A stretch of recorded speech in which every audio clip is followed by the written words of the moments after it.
Phil, you have a good weekend? You do anything for Juneteenth? You asking me?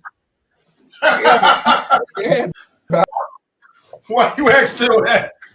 Yeah, you're asking if I did anything for June. What happened to this camera thing here? Asking you if you did.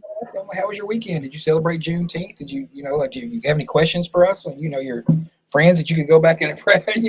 Excuse me. I would say it's the other way around. You might have questions for me. As you know, I've extensively studied African American history, so perhaps I think you might have questions for me. You studied it in high school. Whenever I was even. Well, I studied, but where I went to high school, believe me, they treated us like, believe me, it was brutal. It was very intense and one of the worst experiences of my life, but academically it was good. Well, you're not answering the question, Phil. Did you celebrate or not? I celebrated in my own way, I would say. Oh, cool. That's fair. Yeah. I mean, the Juneteenth, if I recall, was not. It was after emancipation, but it was the first time the news was delivered to people who were enslaved. Am I right about that? It's Galveston, Texas was the last place that the news was delivered. So I guess that's what the Juneteenth, 1860. The last place it was. The last place, and the courier who delivered the message is buried in Lexington, Kentucky. I think his name is Granger. His last name is Granger. But I tell you what I don't like about Juneteenth, and this is some real live gangster stuff. Joe Biden was the one who enacted it. So what do you mean? You don't want to give credit to just because Joe Biden did it, even though you would agree with it? You're saying it diminishes it because he did it. Yes. Oh, Tarek, what are we going to do with you? Okay, hold on, Phil. So in the same token, if Donald Trump was to come through and to do something that is right and just, would you want to give credit to it? Or would it be diminished because of the way you feel about Donald Trump? Well, actually, the truth is he has, didn't he eliminate it as a holiday? He did something to minimize it as a holiday. Trump did. I don't think he did any of that. Oh, yeah, he did. I'll look it up. But answer the question. If Trump was to do something. If he did, Trump has done some positive things. I'll acknowledge. I think what he did was stopping the flow across the border. I think that was a positive thing.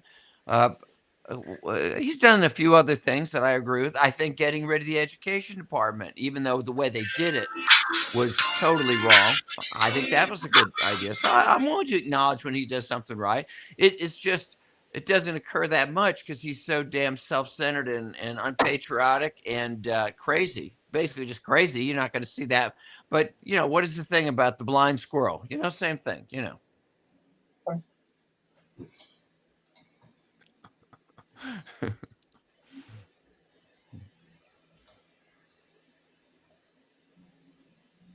I'm actually recording from, to give a little plug for Covington. I'm in Spark House. It's a place, entrepreneurial hub in Covington called Spark House. And I'm actually in a soundproof booth.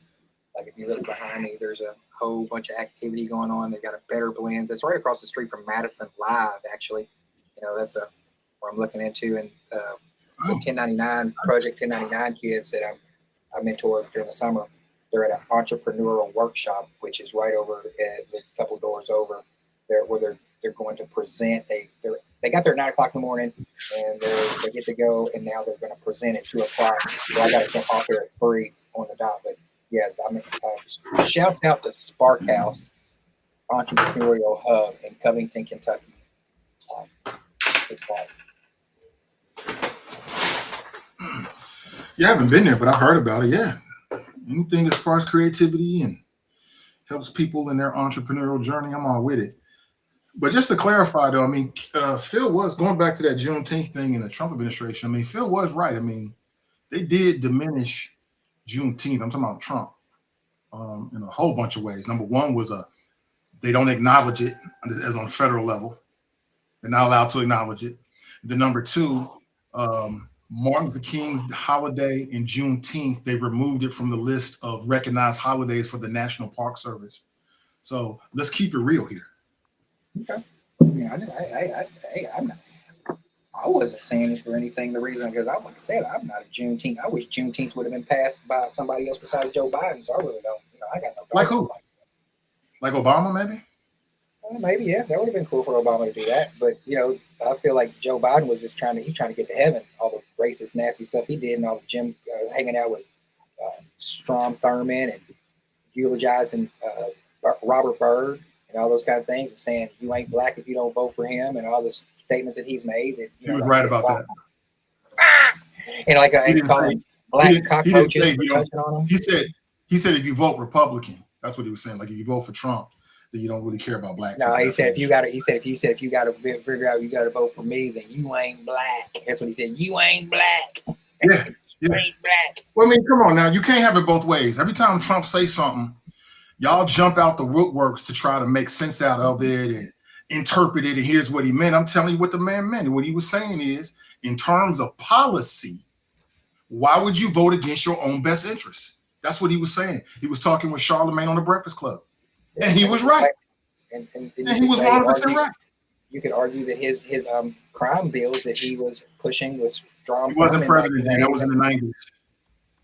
That was in the 90s. He has more powers to push laws as a congressman than he does as a president. That's ridiculous. I mean, he could write executive orders, but I mean, things get moved. You have to go through Congress. It's different branches. And so the legislative branch is going to have more power to push laws and more laws and all the laws more than the executive branch can. He can sign it and veto and write executive orders, but it still has to go through Congress. So that all I know is that statistically speaking, from the government's own website, more black people were employed when Biden was in office than right now. Period. Say whatever you want to say. That's the truth. Gas prices was lower for black people. Food prices was lower for black people. That's all I know. I mean, the facts are the facts. You can like who you like, but those are the facts. I'm just stirring the pot here early on. That's all. Oh, that's all good. Yeah, I'm just saying we're gonna have a conversation. Let's be real about it. Let's be 100 about it. That's exactly what Joe Biden was saying. If you put Biden's record up against Trump's record for black people at this point, I don't think there's really a comparison. Overall, I don't think there's a comparison. Through Joe Biden's his 40-some-year political career, you saying that he did more? I say he did more. I say he did more throughout his political career to hurt black people than he did to help black people. I said presidency. Now you want to talk about his whole career? I thought I didn't know you said presidency. In presidency, you might have. I mean, we were comparing presidents. He's trying to get it. He's trying to buy his way into heaven. He's like, oh, I did so much bad to black people. Let me see if I can fix it. And we're so easy to say, come on back. Well, I wish that Trump wanted to buy his way into heaven by doing good things for black folks like Biden did.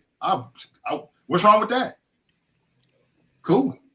If Trump said, listen, I want to get in heaven, so I'm gonna put the interest of lower class people, working class people, and black people up front. What's wrong with that? Whatever you got to do to get to heaven. I don't have a problem with that. Can we talk instead we talking about monuments. We talking about reflection pools. We talking about $1.77 billion for January 6th, folks. That's what we talking. I ain't having no conversation about food prices or the struggles that the energy prices, like the struggles that black people are dealing with. I might have missed it, but I don't hear him talking about it at all. At all. Well, and that's why I'd love to have a Trump supporter give any accomplishments that Donald Trump has made over this term so far. I mean, it's basically, what has he done to improve anybody's life who's not a millionaire or billionaire in this country? I mean, the average working stiff who voted for him in large numbers, I'm just looking for anybody to tell me how their life is any better. I mean, I think, I don't know what everybody's economic situation is on here except for Phil's, which he's independently wealthy. But the reality is that some people are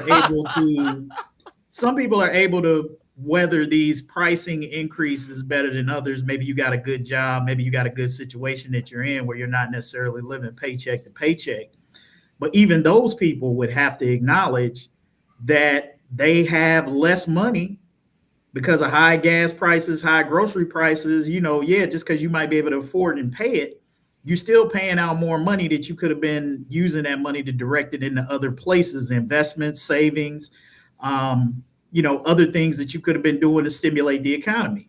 So I dare anybody to tell me that, if you're not Elon Musk or somebody like that who's balling like that, that you haven't lost money with Trump. And people want to say, the stock market and 401k. The number of people who invest in the stock market and who have 401k is a fraction of the American 100%. population, because most people don't make enough money to even dabble in those areas. So miss me with the 401k and all that kind of stuff. If that's you're fortunate enough to be in that shape, then you're better than the average American. Sierra writes, Elon is jealous of Phil's bank account. What's just a second? Hang on a second. I gotta get back to this. Heimlich bucks. What's up? Elon is jealous. Heimlich bucks. He's also jealous of my mansion out here in Indian Hill too. He's really jealous. Yeah.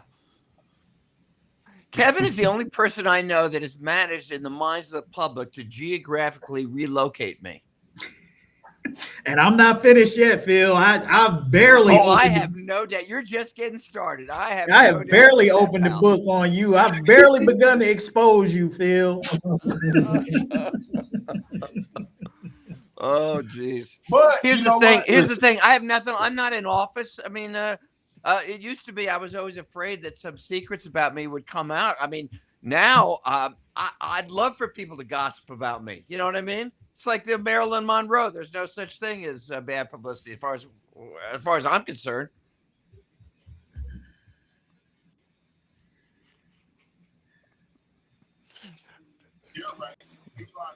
Heimlich bucks is hilarious. That's my thing. That's Heimlich bucks. I think Tariff came up with that. I believe. I did. I'm using that because actually, I talked to Melissa Strange people yesterday, and I was gonna say Heimlich bucks. What I said, I was like, you know what you guys need to do? Hire me. And I was like, I'm gonna use that. I was like, you ain't gotta pay me, but you can find out how much I'm worth. Just ask Phil Heimlich how much the Heimlich bucks. Mm-hmm. See, they thought the phrase "cough it up" was related to the Heimlich maneuver, but it's really about giving up them dollars. That's the real Heimlich maneuver right there. Cough it up, give me them dollars. Exactly. Give me them dollars. That's the real Heimlich maneuver. Mm-hmm. But Phil, I got a bone to pick with you later. Once the show starts, I got a bone to pick with you. I got to be honest. With me? I got a bone to pick with you. Oh.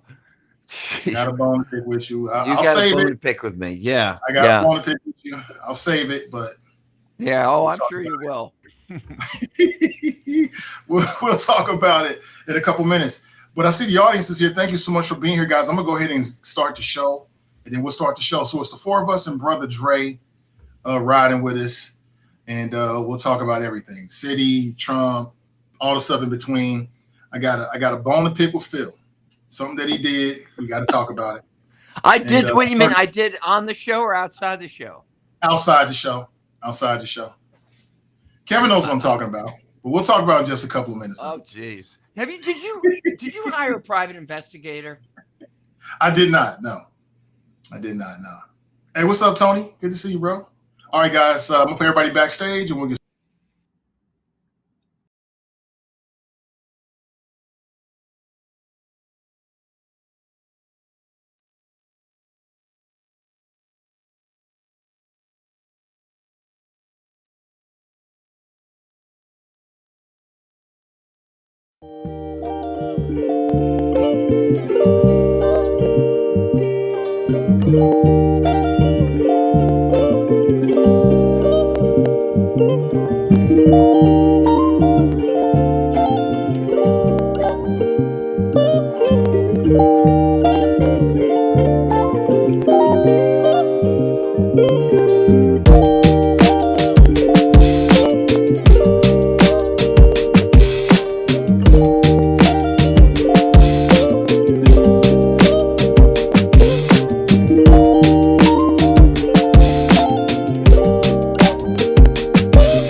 we are back. Everybody, welcome back. Let me bring the chat on. What's up, chat? Good to see everybody. Nathan Ivy with you. Welcome back to Hot Mic Cincy. Got Terrace Horton with us. How you doing, Terrace? Doing well. Reporting live from Covington, Kentucky, the United States of America, baby. Okay, the elephant in the room. Phil Heimlich, how you doing, sir? Well, just so you know, just a few minutes ago, I put a major bet on Polymarket. You can bet on anything. And my bet was that one of you would insult me within the first 5 minutes of the show. So I've got a lot riding on that, just so you know. Okay. You might cash in today. And the voice of reason. I will. The better bet is if you're going to interrupt somebody within the first 5 minutes of the show. That's exactly. Phil already won his bet, didn't he? Already won. No Exactly. Yeah, you didn't wait. You didn't wait. We got the voice of reason, Kevin Aldridge. How you doing, sir? Good to see you. Great. Happy Tuesday, everybody. Welcome. Thanks to everybody in the chat. Absolutely. Let me just pull everybody's volume up a little bit to the chat. We appreciate you. Thank you for being here. And we are scheduled to be joined by Brother Dre. Brother Dre. Looking forward. It's been a couple weeks since we had him on, maybe a little longer than that. So looking forward to talking with him.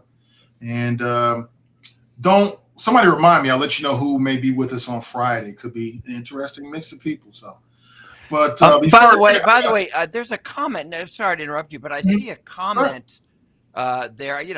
It's isolated. I don't know if you want to feature that comment. I'm modest. I'm not. I don't brag about anything. So the heart of the show. No big deal. No big deal. I would agree with that. I'd agree with that. Okay, so let me. I gotta call you out, Phil. I don't know why. Again, I love you. I don't do this to be mean. Oh yeah. I don't do this to be mean. My college roommate used to say the word "but" is the only one in the English language that eliminates everything before it, and I'm anticipating a "but" right here. Okay, I won't say a "but." I'm just looking for an explanation, Phil. Can you explain this to me, Phil? Oh yeah, I seen that. Can you explain this, Phil? Hold on. First of all, what is this? What is this? What are you doing? First of all, I did not post that. Rob posted it. Rob is, if you'll let me explain, sir. Okay? Yes, go right ahead. Rob, I'll give him a plug. Rob Jones is the finest self-defense instructor you'll ever. He's trained a lot of MMA fighters and stuff. But anyway, usually I'm doing punching and kicking. He also has trained my kids for 10 years. But he does this thing with me. It's a form of judo called fast hands. Okay, so that's what that was, just so you know.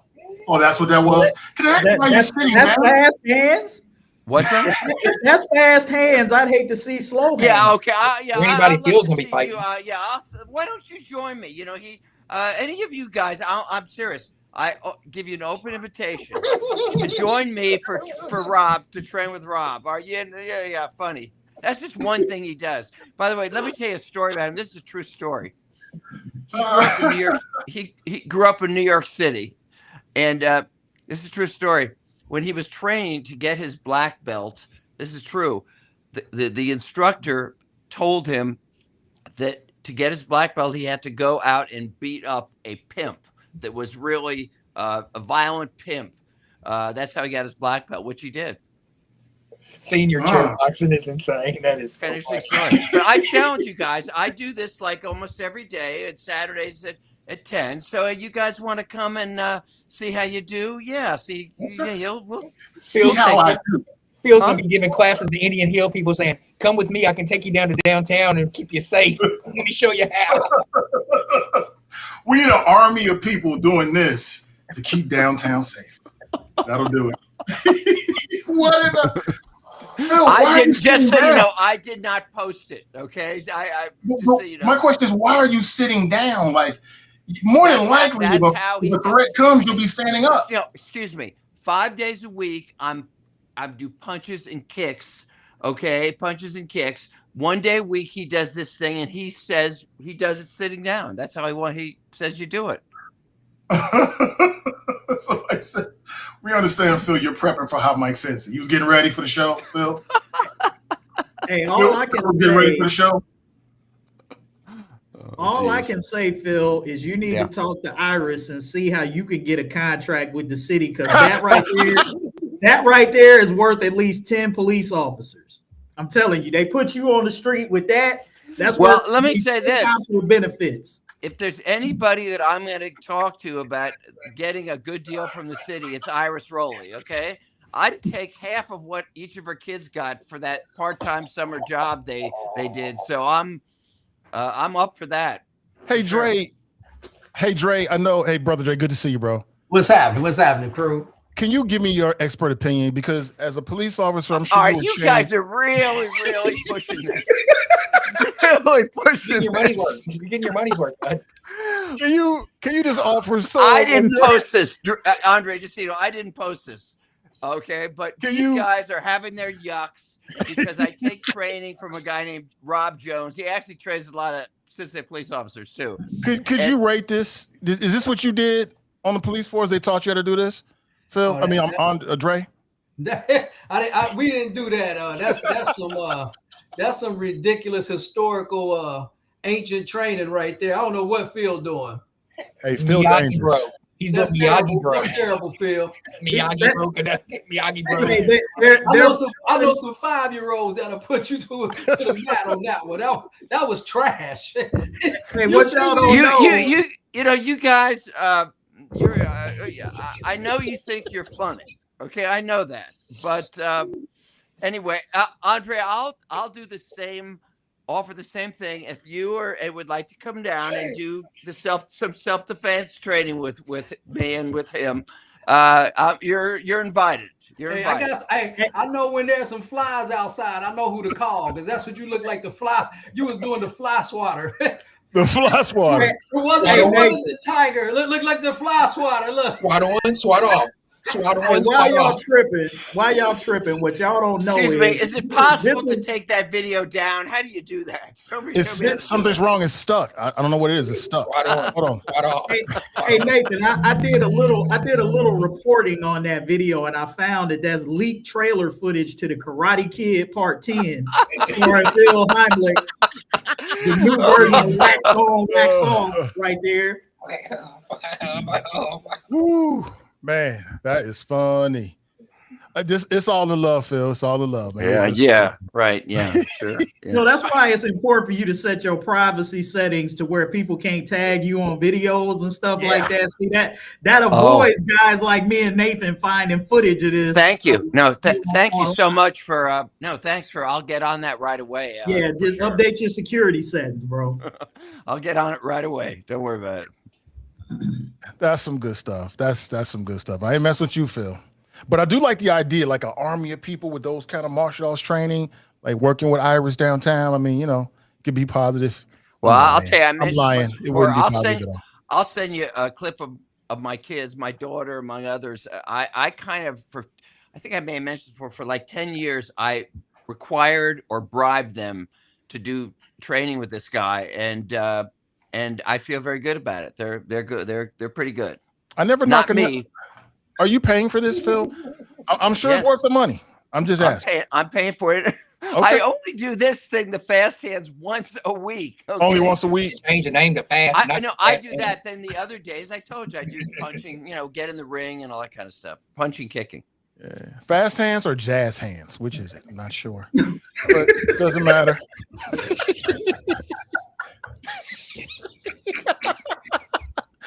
Oh my God. Dina writes, this just made my day. Me too, Dina. I've been waiting 20-some years to get you, Phil. And I finally got you. Finally. Well, you had your chance, whatever it was 20 years ago on that show you were hosting. So I'm glad you finally got, your my comeuppance. My comeuppance. Finally. Ross writes, Phil, please stop calling that ish training.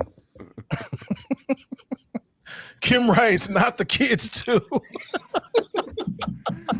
They don't do that. I'm going to send you a video of my daughter. You see what you think. Spirit fingers? Oh my God.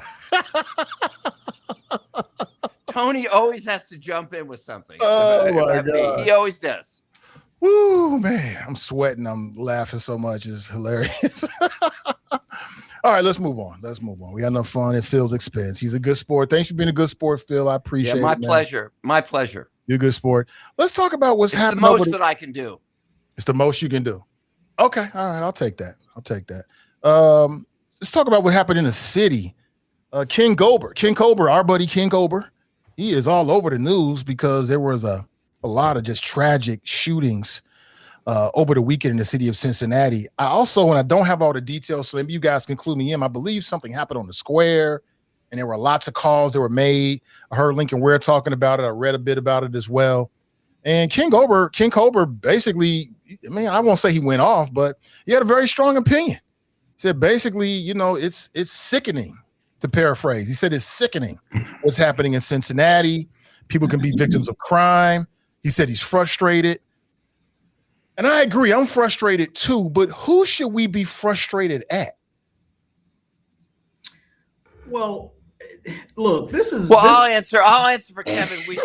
We should be frustrated because there's not enough midnight basketball to keep kids occupied. That's his answer right there. So you know, that's the first thing. That's his answer. Just go ahead on to the rest. Well, the first thing I was going to say is to try to put, if you're going to be frustrated, I'm not suggesting anybody shouldn't, but I would say put things into perspective. You know, first of all, we have. Well, let me just say this. One homicide is too many, okay? Nobody is ever going to say that shootings and killings should ever be anything that we're comfortable with, but that we come to accept. But the reality is this. So far this year, there have been 22 homicides in the city of Cincinnati. 26. Same time last year, there was 36. So technically, the number of murders and killings in Cincinnati so far this year is 14 fewer than what we had at the same time last year. It's 26. So if we're just looking at, what'd you say, Brother Dre? You got the more updated number? Yeah, it's 26. Still 10 fewer or whatever than it was a year ago. So technically, homicides are down comparatively to last year. So to look at the stats and say that we're worse or that crime is any worse than it was last year or that it has been over the last few years is not accurate if we put it into perspective. Now, I say that to say, again, that's not to suggest that we should be okay with it, but it should give us some perspective to frame this in for all of those people who want to say that policies, okay, that city policies are making Cincinnati more violent. Statistically, that's just not accurate, right? At least to this point this year, shootings are down. So let's look at that. The problem that we have in Cincinnati when we talk about crime is the inflammatory, hyperbolic nature of how it gets talked about. And I think that is what prevents us from making any real substantive advancements that everybody can be comfortable with. Is you got to get out of the politicization of this thing.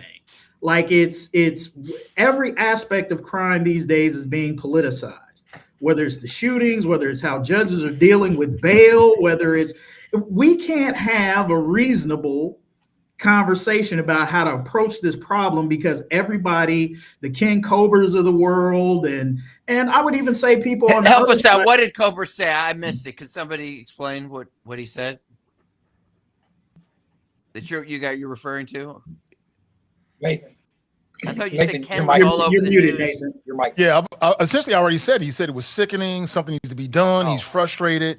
Blah blah blah blah blah. Same old stuff that we hear from King. But he wasn't. Was he? I'm what I thought. And I don't mean. He made a statement. He had a quote. What was he saying about city policies that might? He had a quote where he said, "This is what happens when your policies prioritize offenders over public safety." So basically, again, he's going on with that political talking point that seems to be the talking point of the day, whether it's policies that are coming out of City Hall or how judges are dealing with bail decisions and all of those things. Those are the areas of attack right now from a political standpoint when it comes to crime. This whole sort of conservative approach that we're not tough enough on crime, and that, you know, policymakers are more concerned about defending offenders, which is not true, than supporting law enforcement and public safety. Like, I think there's a difference between saying we need to have a justice system that's fair to everybody, right, and being soft on crime.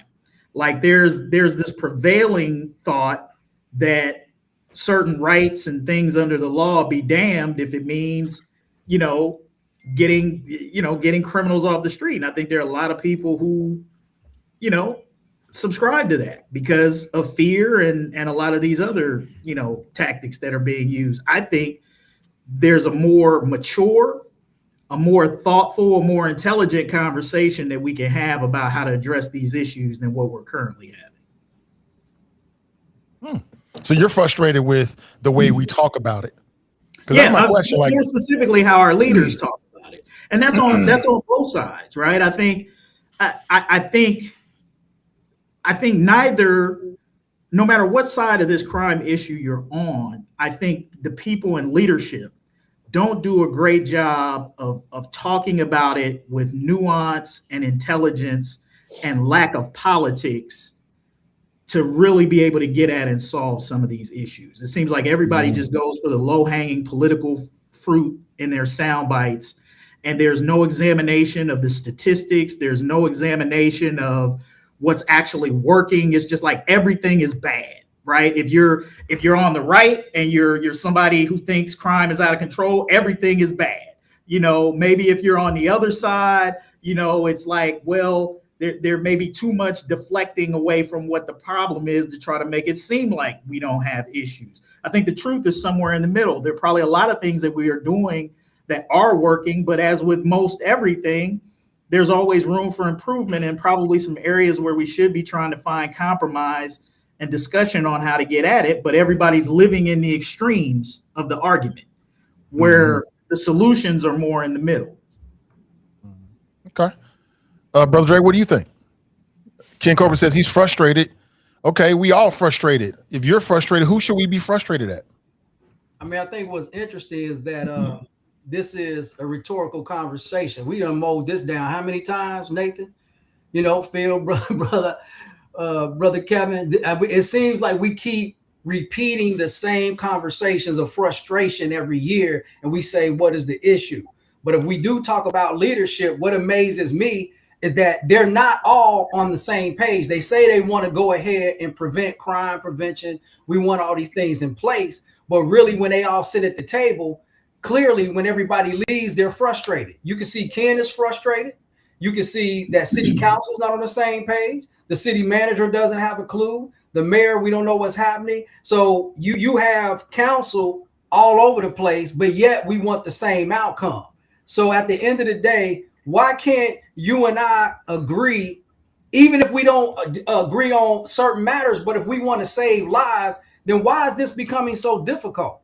So somewhere at the table is, I've said it before, you got the wrong leaders at the table, too many politics in place to shut the process down with all this experience that we say we have in place.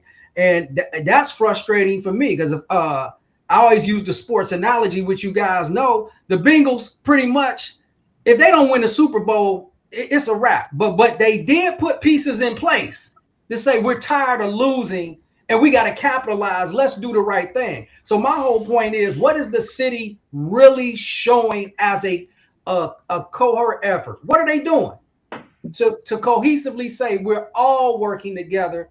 For I would love to see Iris Rowley and Ken Cobra both go in front of a camera and say, we're sick of all this. We together holding hands. I may not go that far, but let's say they sitting down with each other and say, we are tired of the nonsense and we're going to work together to make sure that this community and this city deserves better. You know what's hard about that though, Brother Dre? And this is where I get into in terms of how people talk. Right. And there has to be a certain level of maturity in leadership. Everybody ain't going to like everybody. And I think too often what we get in some of these situations where we're unable to make progress is people get in their feelings, their personal feelings that says, I'm not going to work with this person, right? You can't be like that when you're serving the public. And really, I think you can't be like that in any public facing or professional job, because you're going to always work with people who your personality doesn't jibe with them, but you're still required to get the job done together. And I think there are too many personality disputes. I think there are too many leaders who are reckless with their words, whether that's on the radio or in the paper. Like, look, if I'm Ken Cobra or I'm Iris Rowley or whoever, and if I go out and I trash the other one on the radio or in the newspaper or wherever, it's going to be hard for me to sit down at the table with you after you done just called me every name in the book, say I'm a threat to the city, or I'm not in it to the interest of the city. How am I going to sit down at the table with you after I just ran you up the rail, in public? No, I'm not, because the reality is that we're all kind of human, and it takes a lot to kind of move past that. So this is where I say, like, you got to have better leadership in these positions where these people are not interested in going on the radio or getting in the newspaper or going on social media, Signal 99, wherever, and trying to trash people. People who do that, in my opinion, are not serious about getting work done. Because if you were serious about getting work done, you know how destructive those tactics are, because that's where the politics and the public opinion and all of that stuff got to come in. Some of that stuff you got to swallow in the interest of trying to move forward with the city. And that's what I measure how serious people who say they are about it is. How maturely are you going to deal with these issues? And I think we got a lot of immature leadership in this city. I'm gonna just be honest. Phil, what do you think? I don't know if I have any positive ideas. I will say there's a couple of negative, or what I consider very poor responses to this that I disagree with. And one thing we didn't talk about last week in the infamous Campaign Zero discussion was some of the priorities of agenda-wise, forget the stats, of Campaign Zero. One is they want to get rid of enhanced punishment for gang affiliation. They think that's unfair. If somebody's doing something as an individual, they should be treated the same as somebody who's part of a gang. And right now, the law doesn't see it that way. I don't agree with what they're saying there.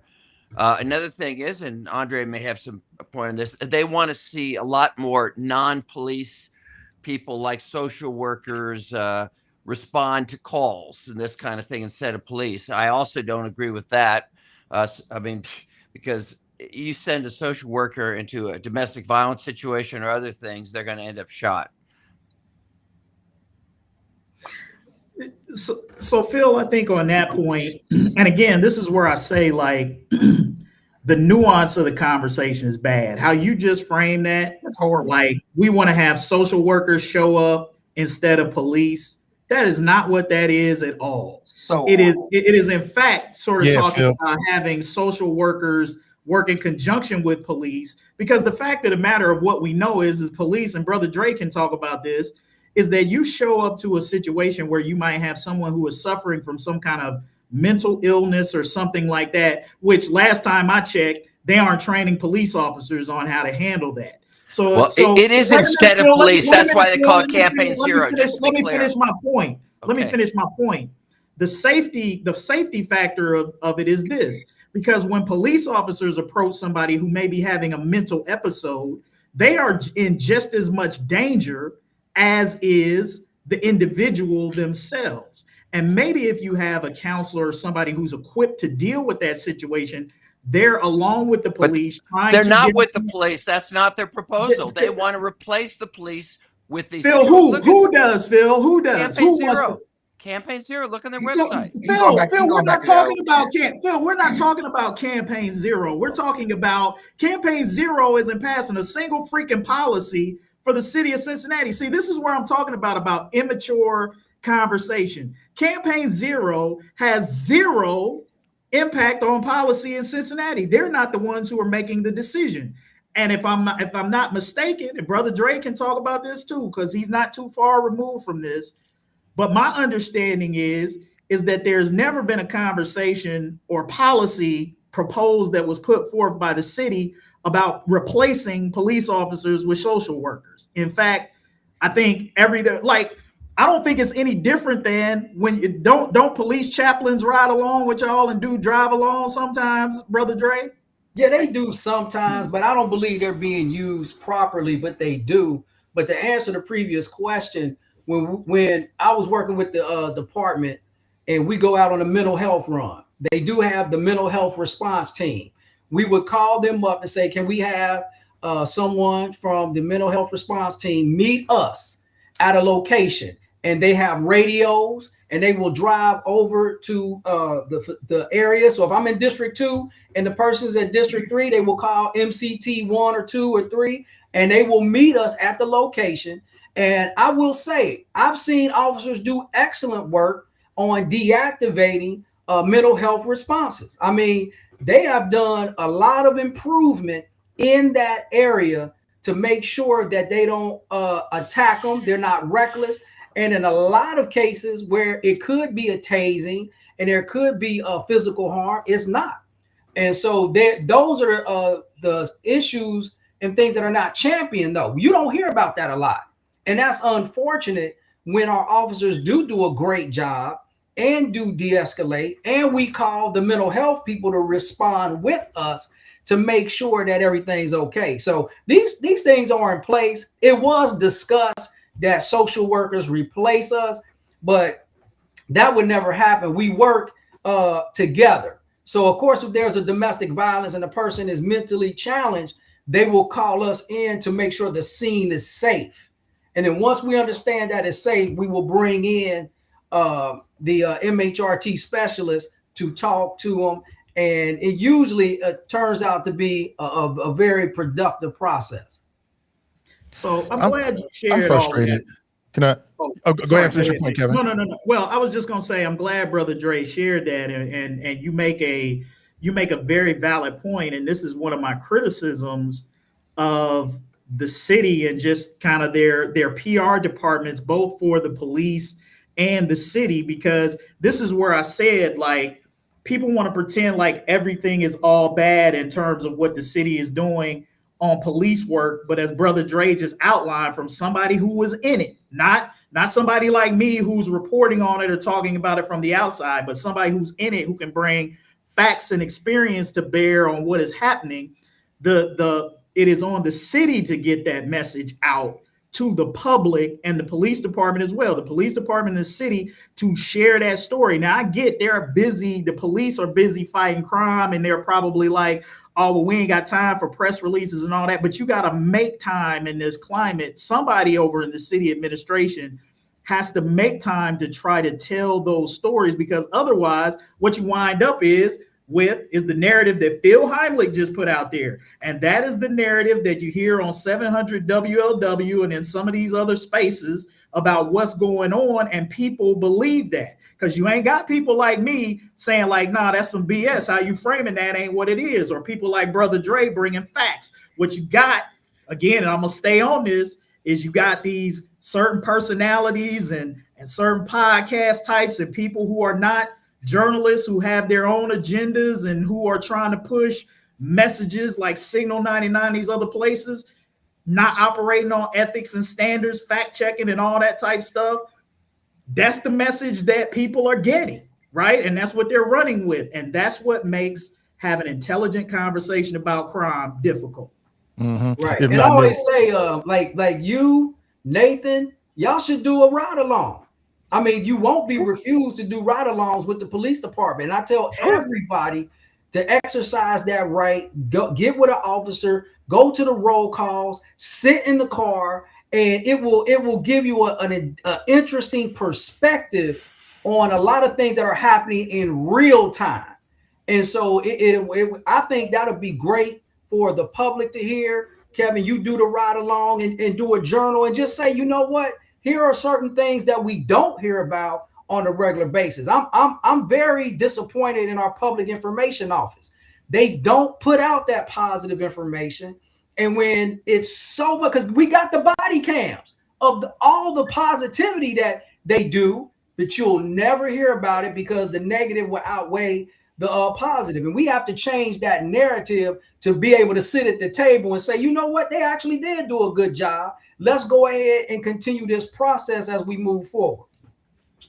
I'm with all of that. I think that I'm with everything that I just heard. It sounds good to me.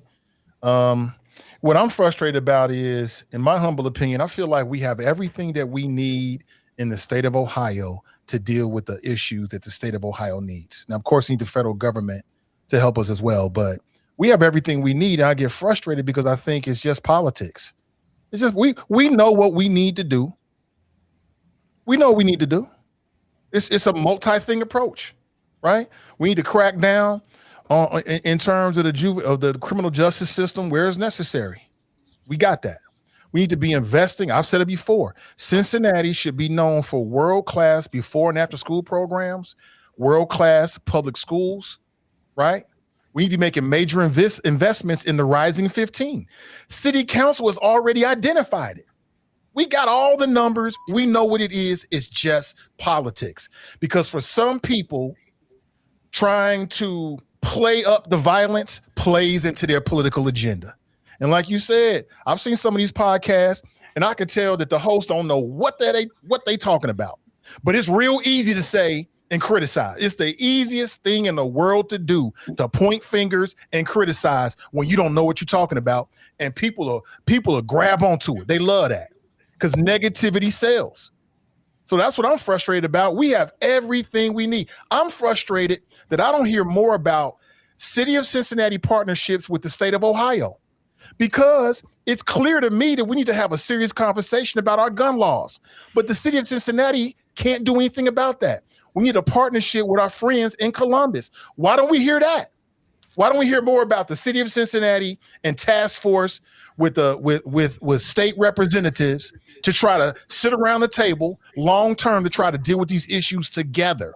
But no, it's all politics, pitting blue cities against this city and that city. It's very disappointing.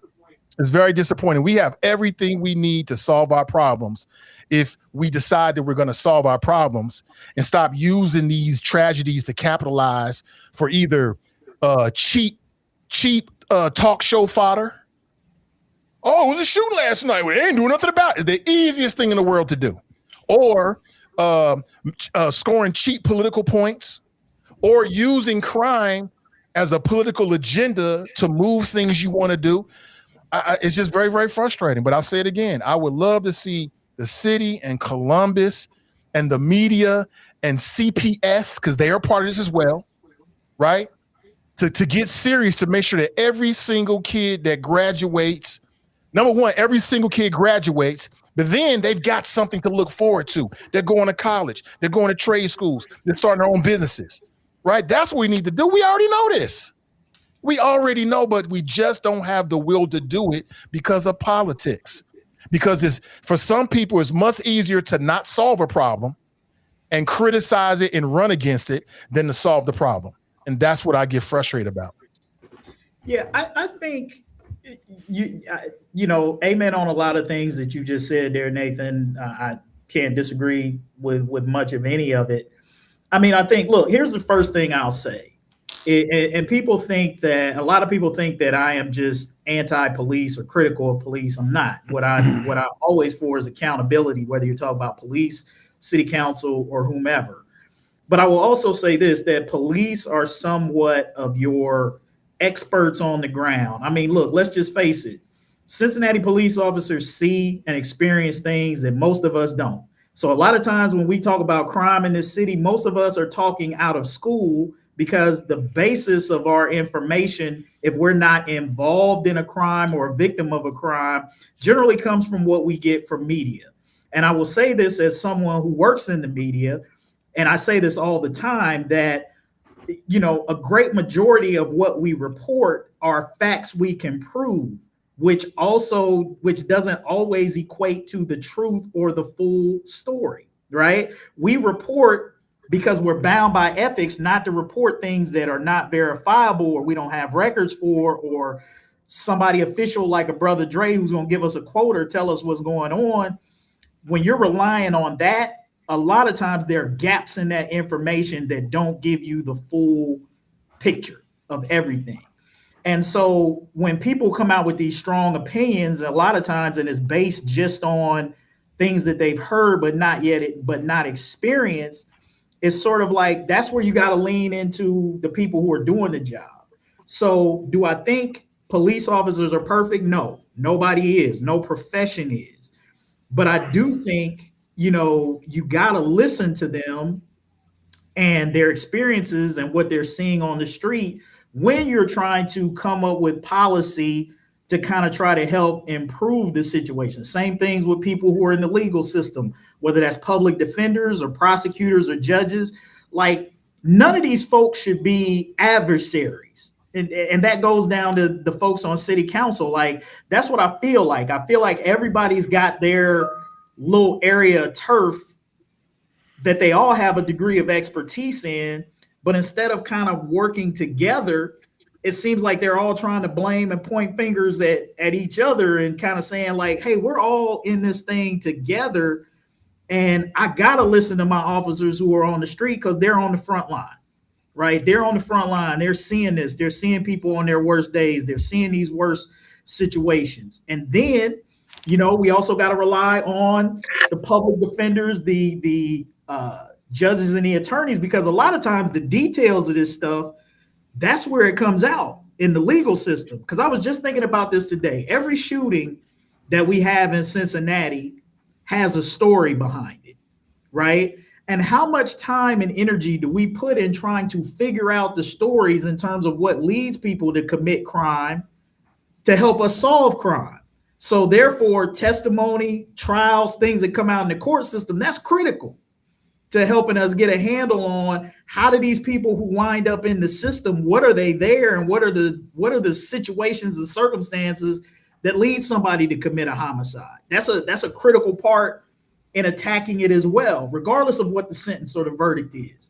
So I think like there are a lot of pieces to this puzzle that people have, but we're not doing a great job of comparing notes. Instead, it seems like everybody's just fighting for their individual fiefdom or whatever it is, when we all should really be on the same team in regard to this. Right. Well, Kevin, let me ask you something, because what I find interesting is that just looking at some of the comments like Roz and them, Kitty Lion, Nat Turner and them. I mean, they continue to bring in havoc and foolishness, but they don't want resolve.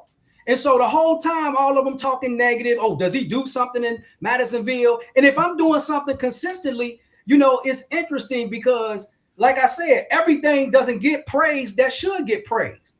And then when you got clowns like that and Kitty Lion and them that all they talk about is negativity, they say all cops are bad. It don't matter if I was on the side of the road, he was sitting there bleeding out, and I was giving him CPR and helped him, he still would say all officers are bad. And see, that's a mentality that is a disease within this city. You guys aren't helping the situation. So when you want to sit at the table, they say, no, I'm not sitting down talking to no cop. All cops are bad. None of you are good. None of you ride-alongs are fake. And that's the slave mentality that continues to warp people. But you want to act like you black line. No, you a kitty cat.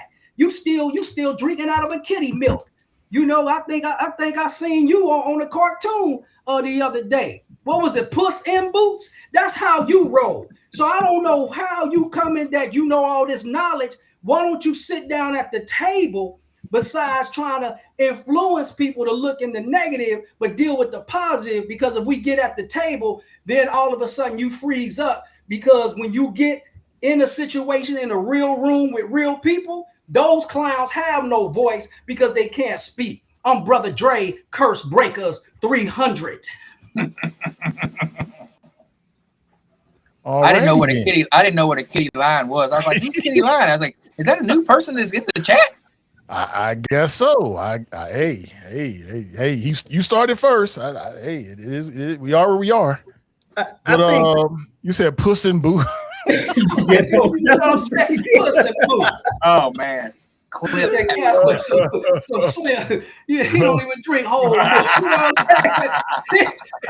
I'm saying? He don't even drink whole milk. What you drink, man? You Oh know? boy. Oh boy. You on Slim fast. What have we started, dear Lord?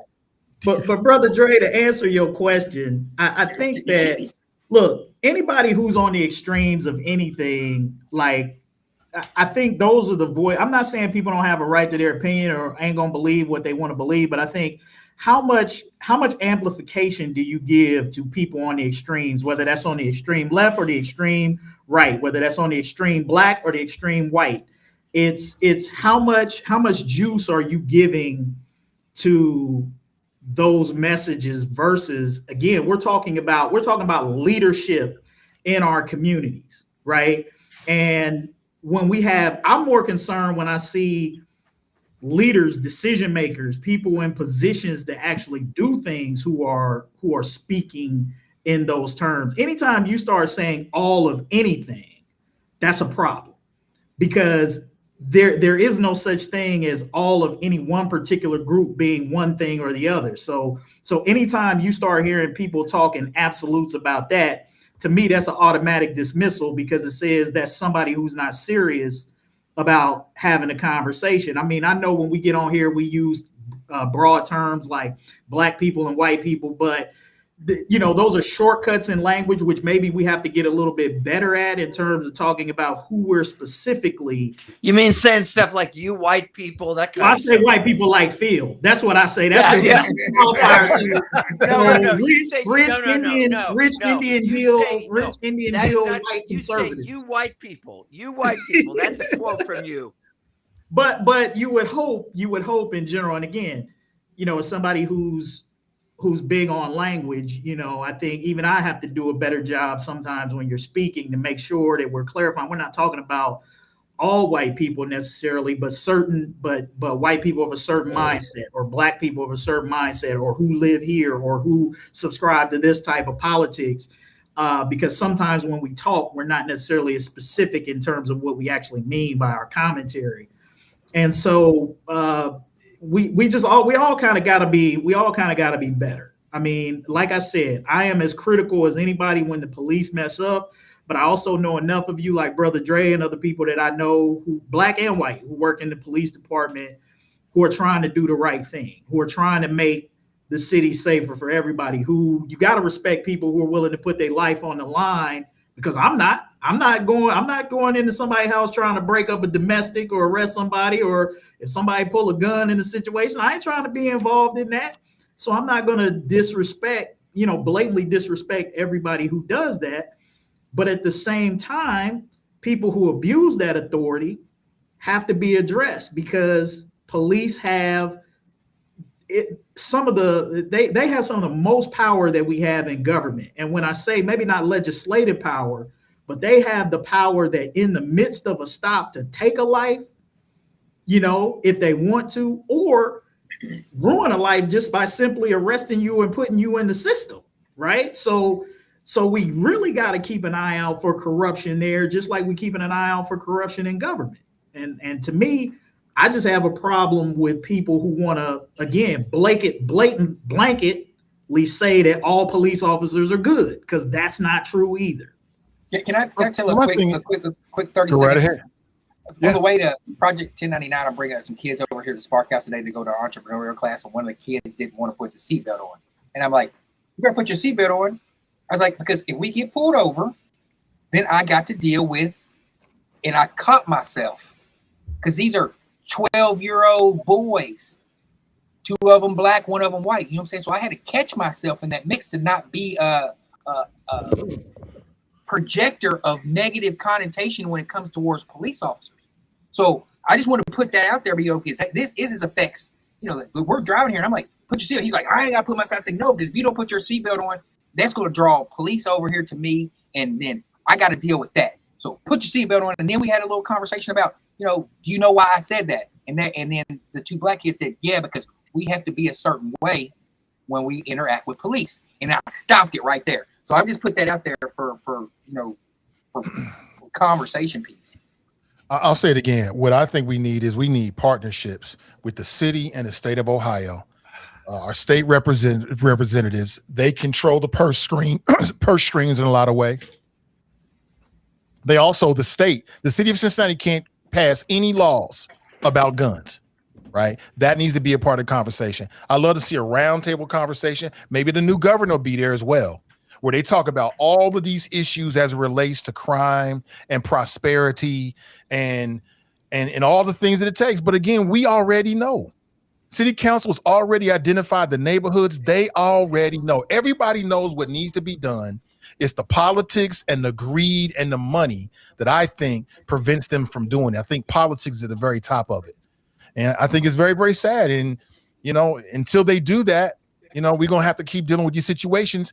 But even after they do that, we live in a world where guns are available and people have not been taught impulse control or de-escalation tips. They go from 0 to 1,000, and it's going to happen, unfortunately, very unfortunately. But we can minimize those instances.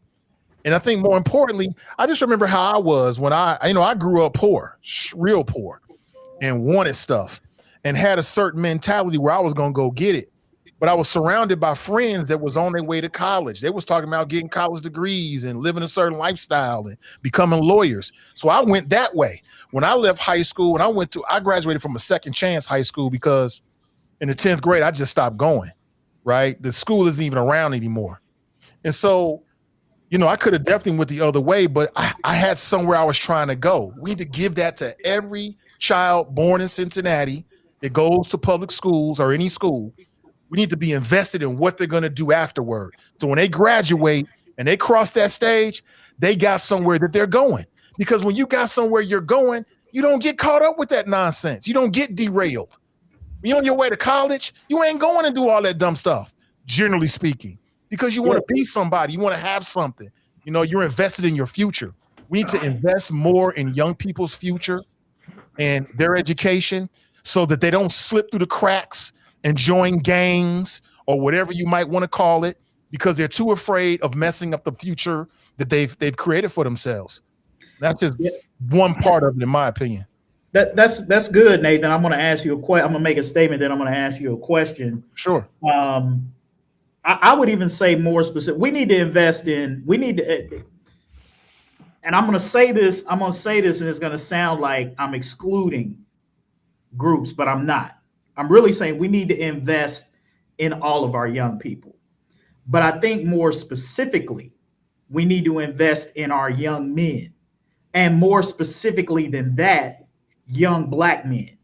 We need to make more investment in. And there's a whole other podcast. I'm just leaving my statement there because I'm not going to get into it because there's a whole other podcast that we could get into about the economics of the day and where men are. And it's like a lot of times you think because this has been largely the history of our country has been male dominated. There's not a lot of sympathy for men. But the reality is that men of all races and stripes are in a bit of an economic crisis right now.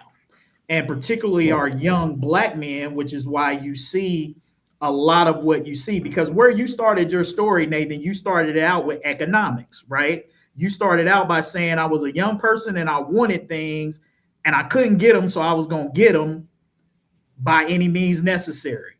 Which says to me that while education is important, one of the first areas that our government should be focused on and working on is improving the economic situations for people. Right. Poor and lower middle class people absolutely need more and better jobs, because if you give people the ability to be self-sustaining and have legitimate employment, they will choose that if the options are there. When there are no options, then you default to these other things. So there's where I would say it starts out economically.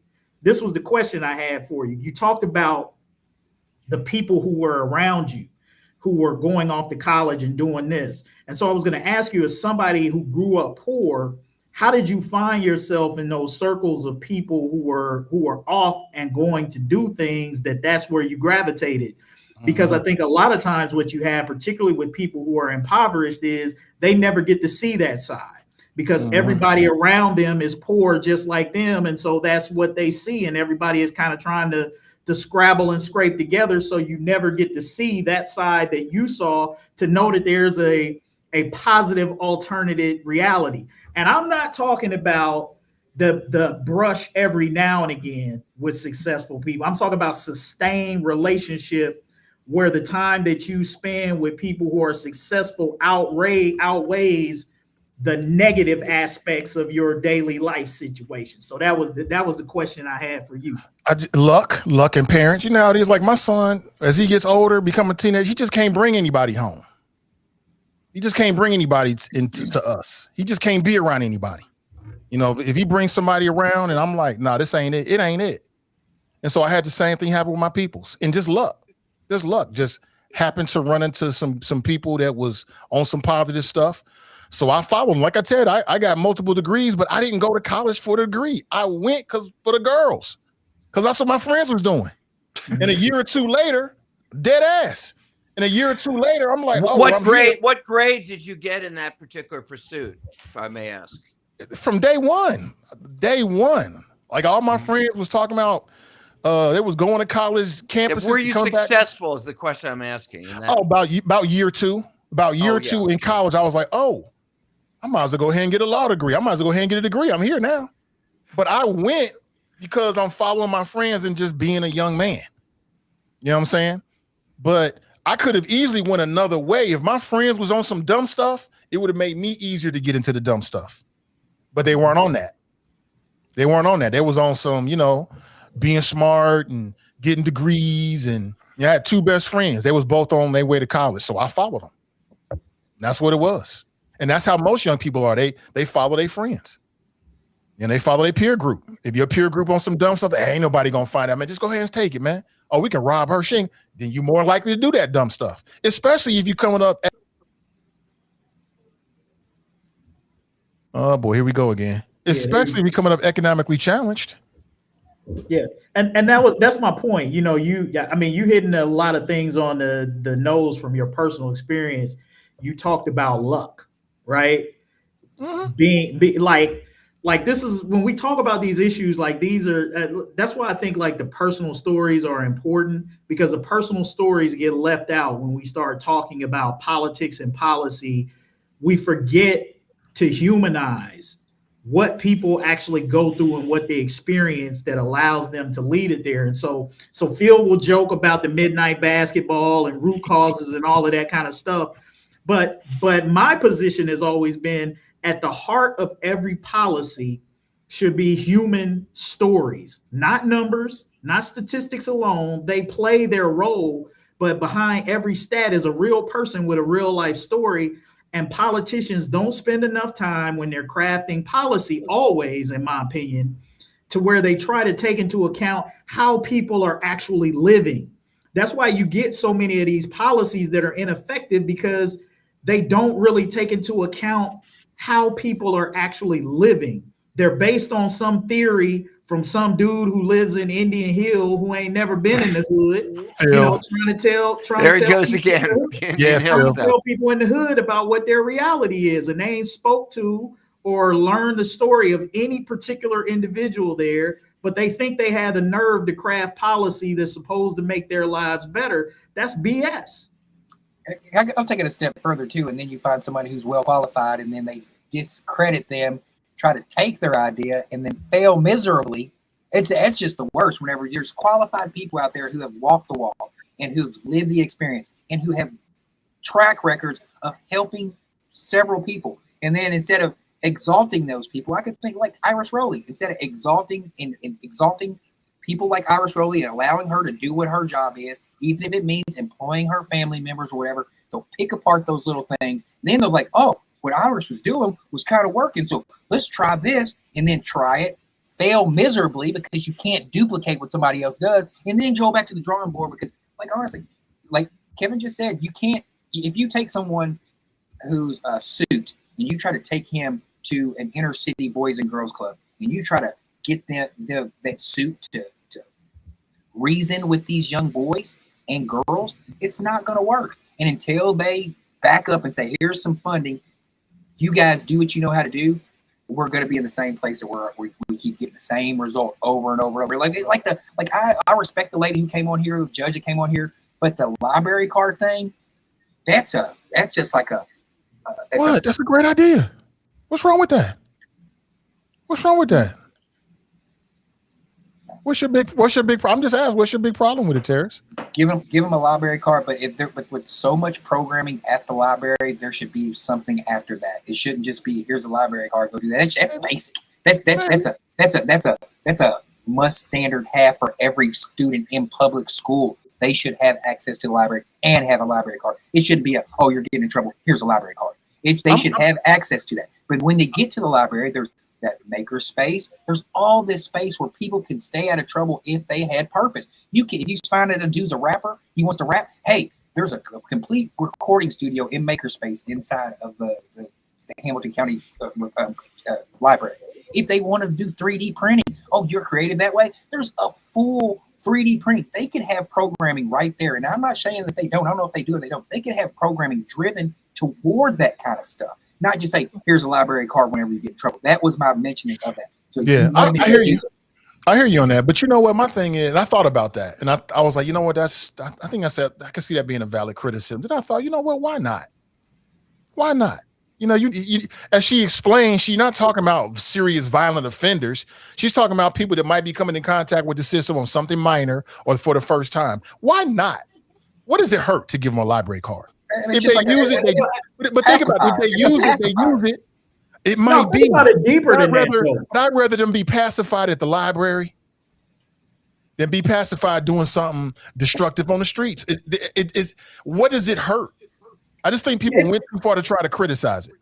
Yeah, because Nathan, it's not a silver bullet, right? And that's the mistake that people make when you start talking about crime. It's not just one thing that we need to do. It's probably like 1,000 things that we need to do along those same lines of like the library card thing. So check this out. If you want to belittle that a little bit, I do think that there could have been more meat put on the bone. But when you think about the school to prison pipeline, what is one of the indicators that a kid is more than likely going to wind up in prison?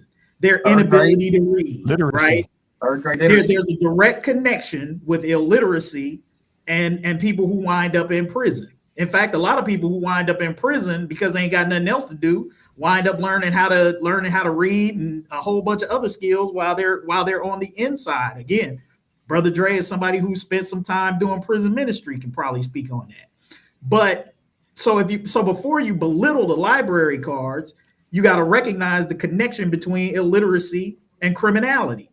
And so I think anything that we can do to help young kids get their literacy rates up, which was one of the things I was going to say about that on that pod. Like, I would be curious, like, how many of those kids that are getting library cards maybe have some reading deficiency to where maybe you incorporate some kind of program that helps them with that, instead of just giving them the card and saying, go to the library. Well, I'm probably going to be ashamed to go to the library if I can't read, right? So there needs to be. Well, they got comic books. You can get access to the library itself has programs.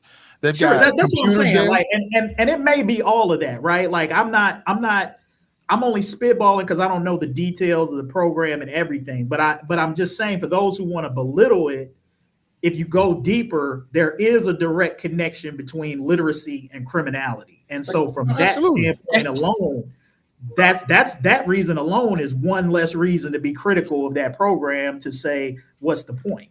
Can Brother Dre speak on if that program could potentially be a babysitting thing for the police officers? Because you get a bunch of kids and you're taking them down to the library playing hide and seek, hide and go get it, all these things, and things that kids are going to be kids. Not a lot of kids are going to go down there unsupervised and go to the library and really do. It's going to be a hide and go seek place.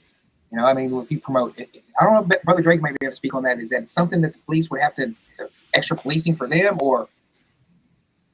Well, first of all, yeah, it would be extra policing because they already have details at these libraries because the kids are very reckless. So they already pay for detail for time and a half of taxpayers' money. So when you look at that as well, when the kids get dropped off, that's why I said there should be an immediate program already set up. If we're dropping you off, this is what you have to do. There are no exceptions. And if you don't go about it this particular way, then there's another avenue that you can take down at 2020. And so we can't just sit there and have them all just babysitting, playing video games. To Kevin's point, there should be a literacy program already set up to help these kids learn, because most of these kids can't even read, which is a shame in the first place. And so I say, not just have them down there for the parents to drop them off, but bring the parents in as well as part of the program. And if the parents can't read, bring them in as well. We got too many silos in Cincinnati, and we all know that Cincinnati, a lot of silos. We need the media in the same room as local legislators, state legislators, business leaders. CPS is the literacy program, but Phil's party keeps taking hundreds of millions of dollars from CPS. So you can't have it both ways. Excuse me, that's Terrace's party. Let's just clarify, okay? Oh, you're no longer Republican? Yeah, all right, me and Terrace, but don't leave him out. Oh, I'm in Kentucky. Okay. I'm on the other side of the Ohio River, sir. Don't use that as an excuse. You're one of us, Terrace. So don't think try about to this. I'm not a rhino. Out of that. No. So think about this. Because there's a connection here. Here we are talking about how literacy is connected to criminality or getting in contact with the criminal justice system. At the same time that our state legislators are taking hundreds of millions of dollars from the public schools. You cannot have it both ways. You can't have it both ways. You can't starve somebody and then get mad at them when they go do whatever they got to do to eat. You can't make it difficult for people to get a proper education and then get mad when they slip through the cracks and start doing criminal stuff. That's what I'm saying. We already know what we need to do, but it's just politics and fiefdoms. Like, this is my turf. Like Kevin said, it's too much of that. People making money off of it. You got influencers trying to get cheap clicks by playing into the negativity, right? Because it's the easiest thing in the world to do. We already know what we need to do. It's been done over and over again in various states. We just don't have the political will to actually do it in Ohio, and that's what frustrates me. We got everything we need to solve our problems in this state. Ohio can take care of Ohio if we're serious about it. Yeah, but and we talk about this in the elections. There are powerful moneyed interests who are behind this, who are able to paint the policy and paint the narratives that keep the average people at each other's throats. I mean, look, you said it, Nathan, there's money in it. And anytime there's money in it, moneyed interests are going to try to make sure that their pockets stay full. And if that's funding campaigns for a legislator who's going to say, hey, we want these charter schools versus the public schools. Because here's the thing. Here's the reality. When you have public, that's exactly what that means. Public. That means anybody who is a part of the public can come in. And there's this very real reality that a lot of people have, that they don't want their kids going to school with certain types of other kids. And if they can control that, they will. And the charter school system is the way to do it. It couched in, parent choice and better education. And by and large, they're able to, I won't say all of them, because you got some janky charter schools that's out there that's making a buck and they don't care anything about educating kids. But the ones that we're talking about, right, are typically ones, whether it's parochial schools or whether we're talking about the standard charter school, they're able to operate the way they are because, whether Phil will admit it or not, there's an exclusivity element to that they're able to do, whether that's pricing you out from tuition or setting up the voucher system. So, certain kids, whether it's kids with disabilities or whatever, are not able to take advantage of that. Public school, you got to take everybody. And when can I ask you a quick question? You say public school, you have to take everybody? Yeah, most public schools. Well, I got a question for you. The best high school in this area, or one of the best, is Walnut Hills. Do they take everybody? They do. Everybody who passes the test. No, they don't. You have to take a test. At least that's what I remember. Everyone who meets the requirement, You got to pass a certain test. If you don't pass that or get to a certain score, you can't get in. Yeah, but if you do pass it, you can get in. Yeah. I know if you do pass it. Right. Exactly the point. But you just said anybody can get in. Anybody can get I'm in. not, Oh, but Phil, not, I'll be not honest everybody with can you. get it. Not everybody can. Is it a high? They'll only take somebody who is at a high enough either intelligence or academic level. Okay, Right. so don't tell me that everybody can get in. Yeah, Phil, I'll tell you, I don't necessarily agree with that either in a public school. I don't necessarily agree with excluding kids based on whether or not they can pass a test or not. I'm not going to sit here and say that I agree with that that's the right approach for that particular school either. I don't agree with that any more than what I'm saying about the charter school. So I do try to be consistent in my I just want to clarify what you were saying. That's all. I just want to clarify. Yeah, Yeah. but generally public schools take everybody. Let's move on here. Let's talk about Terrace's favorite topic. Let's talk Corey about Bowman? Not Corey Bowman. That would be President Donald Trump. Let's talk a little Trump here. I want to play a clip for you. Everybody's been talking about this reflection pool, so let's weigh in and get our thoughts in it. I thought this was a very interesting exchange, and I thought this was a brave reporter. One brave reporter challenged Donald Trump, which we know he don't like to be challenged, about just the logic as to what they were saying about this so-called reflection pool. Now, if you don't know the backstory, I'll give it to you real quick. We're coming up on a 250th anniversary. There's going to be a big thing in Washington, D.C., July 4th. As a part of it, Donald Trump wanted to repaint the reflection pool, the Lincoln pool, a patriotic blue. Records now indicate that he gave a no bid contract to one of his donors. The donor's company, as I understand it, if somebody's got better information, I'm just giving facts here. This particular donor's company had no real expertise in doing this type of. And I believe it's called Green. I believe the name of the company, from what I heard, is called Green Water, which is kind of ironic. No, I don't think it's called Green Water. I don't think it's called Green Water. But anyway, allegedly, initially, there was a $1 million payout to paint the Lincoln pool. It ballooned to $14 million. And what's happened over the last week or so is now the algae has bloomed. I haven't seen it myself, but from the recordings and videos I think everybody's seeing right now, it doesn't look like they got what they wanted. Well, when the criticism came in, Donald Trump started to say that there were vandals. Somebody vandalized it. Somebody took a knife and cut the paint from the inside of the pool, which would be an incredible feat, just considering how big it is. And now actually people have been arrested. And then this interview happened. Check this out.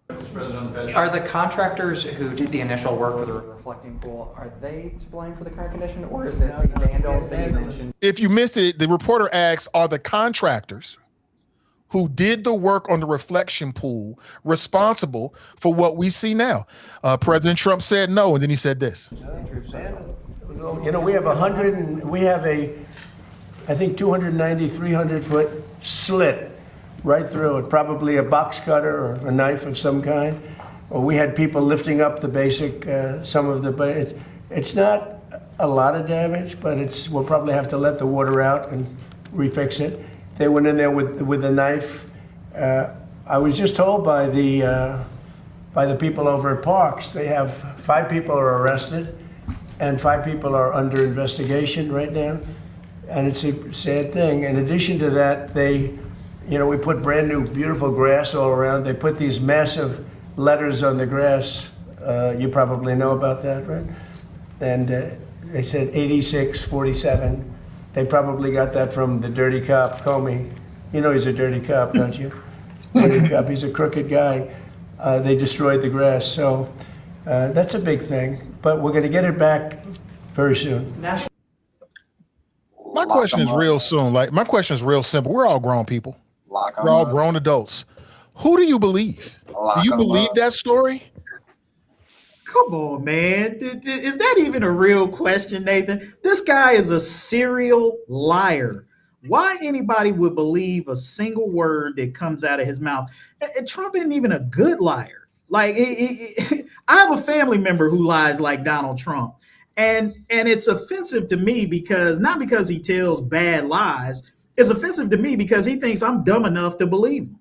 right? Like that's how Donald Trump plays the American public when he comes out and says these things.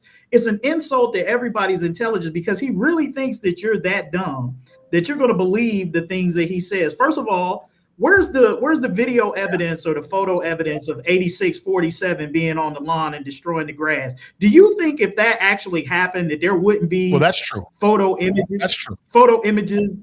What that is? Yeah, I've I've seen images unless they were doctored. I've seen images. Okay. Yeah, I don't know who did it but maybe it was AI. I don't know. But I saw some images of the White House around there, and I saw 8647. I don't know if they're real or not. Yeah, I need to scrutinize those videos and make sure that wasn't AI generated, because Trump's never done that, by the way, put out AI generated images, to send out a particular narrative or message. Jesus and a whole bunch of other stuff that Donald Trump has done. So he's not beyond using AI to get across his points. But I mean, just think about that. You're talking about federal property, which I'm assuming is probably pretty heavily policed and guarded. And for somebody to get into the reflection pool with a knife, to cut the pool liner for that length with a knife, right? To do that kind of damage and then get out and vandalize the lawn and to do all of that without being discovered by anybody. Like, come on, man. It strains credibility to even believe it. And Donald Trump says these things without ever producing a shred of evidence. And so it boggles my mind why people believe him, why they turn a blind eye to his production or to his corruption. Phil loves to talk about Iris's no bid contract with the city. $14 million of a uncompetitively bid project to a donor. All of these same. I want to know how many people in Cincinnati who voted for Trump, who got a problem with Iris Rowley contract, but they ain't got nothing to say about Donald Trump giving $14 million. They didn't want Iris's son to get $40,000, but they got it's 90. It's 90 just for the record, but continue. Okay, whatever. But they ain't got no problem with Donald Trump hooking his boy up with $14 million in a project whose cost an unnecessary project whose cost had ballooned, and that's only a fraction of the graft and the friendly hookups that Donald Trump has done for himself, his family, and people associated with him.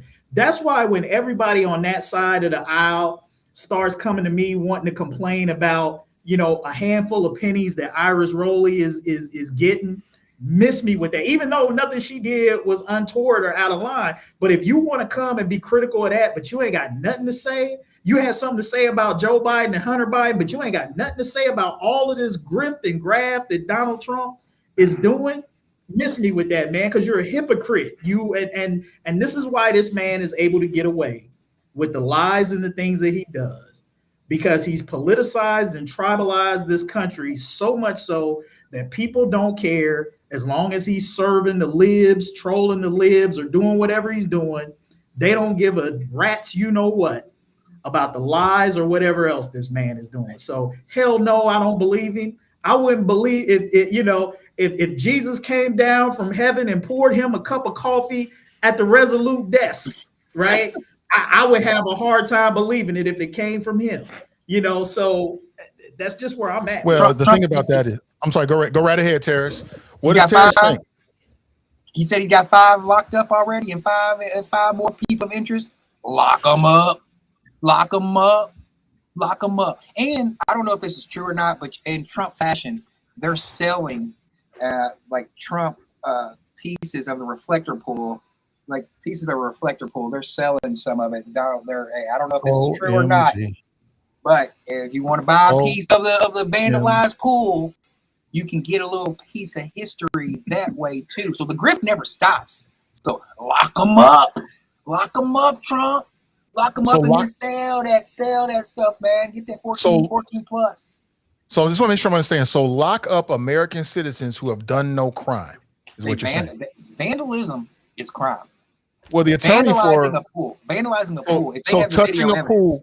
So I just want to make sure. So one of the people who was arrested says that all he did was touch it. So you're saying touching the water is now a crime. Just want to make sure that's the world you want to live in.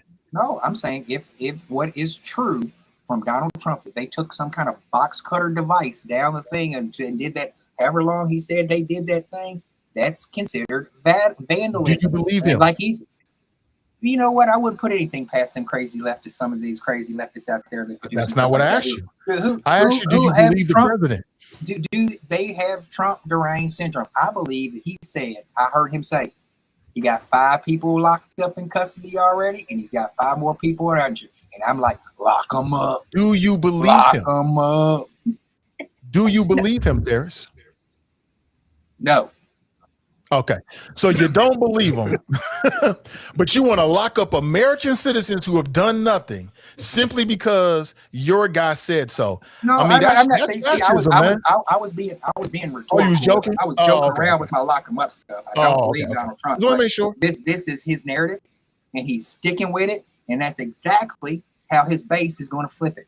Oh yeah, lock 'em up. You know, Hey, Terrence, let me ask you this. How long do you think one would have to hold? This is why the Olympian perhaps got arrested, Nathan, because how long do you think it would take for one to hold one's breath, right, and cut that length of liner along the pool in a continuous cut? How long? I thought it's only 4 feet. Is it only about 4 feet deep? Or am I wrong? You can walk with it with a box cutter it's only and kneel 4 down feet and deep, I scrape think. it. I mean, but there's got to be video evidence. There has to be. It's the No, it White doesn't. House. It's the White House, man. This is a national monument. Yeah. There should be video cameras on everything. So if he is telling the truth, he should be held to the fire by the media to say whenever he's putting off that, we guys are like, where's the tape? And watch him backpedal from that, because everything is videotaped right now. So. Somebody should have asked him that. Yeah. Well, I think they did. I can't remember in that press conference whether they asked him that or not, but that would have been. They asked him where the evidence was, and he said, and he never had. He said it'll come out in court. That's what he said. That's fair. That's fair. That they don't have it. I mean, it's fair in the sense of that's the way that the criminal justice system is supposed to work. But I mean, you're arresting somebody because it almost seems like he's pushing, and maybe it's just me, it's almost like he's pushing this narrative about vandalism so we don't talk about corruption, right? Like the fact that you gave taxpayer monies to your donor, he was unqualified, he botched the job, and now it costs multiple millions. That's what it kind of feels like on some levels. Do I think there's people out there that dislike Donald Trump enough to do that? Probably. Yes. But that's a reality, though. But until I see the evidence, I mean, you're innocent until proven guilty. Okay, so, but you guys have the same. You have the same. Well, I'm not even gonna go there. Go ahead. I want to hear it. I want to hear it. I want to hear it. Say it, Terrence. Say it. Say it. Go ahead, Terrence. Get it. I gotta get off there in 4 minutes. I don't want to do that. Hey, get it popping and roll out. So you guys are saying you guys have zero empathy for these criminals who vandalized that wonderful monument and that wonderful gesture that Trump was doing to try to beautify our national monument. But you guys have zero empathy because the people who vandalized them could have Trump deranged syndrome and hate Donald Trump that much. But you guys have zero sympathy for the January 6ers who ran up in there, who did that because they thought that the election had. But come on, man, if you got empathy for those people, let me be honest with you. I don't have empathy. Can I answer real quick? I do have. If you were at January 6th and you weren't a part of the mob and you rushed in and you didn't rush in there and you weren't attacking people, you're just kind of standing around and you got caught up in it, I got a little sympathy for you. But guess what? Those people weren't charged and convicted.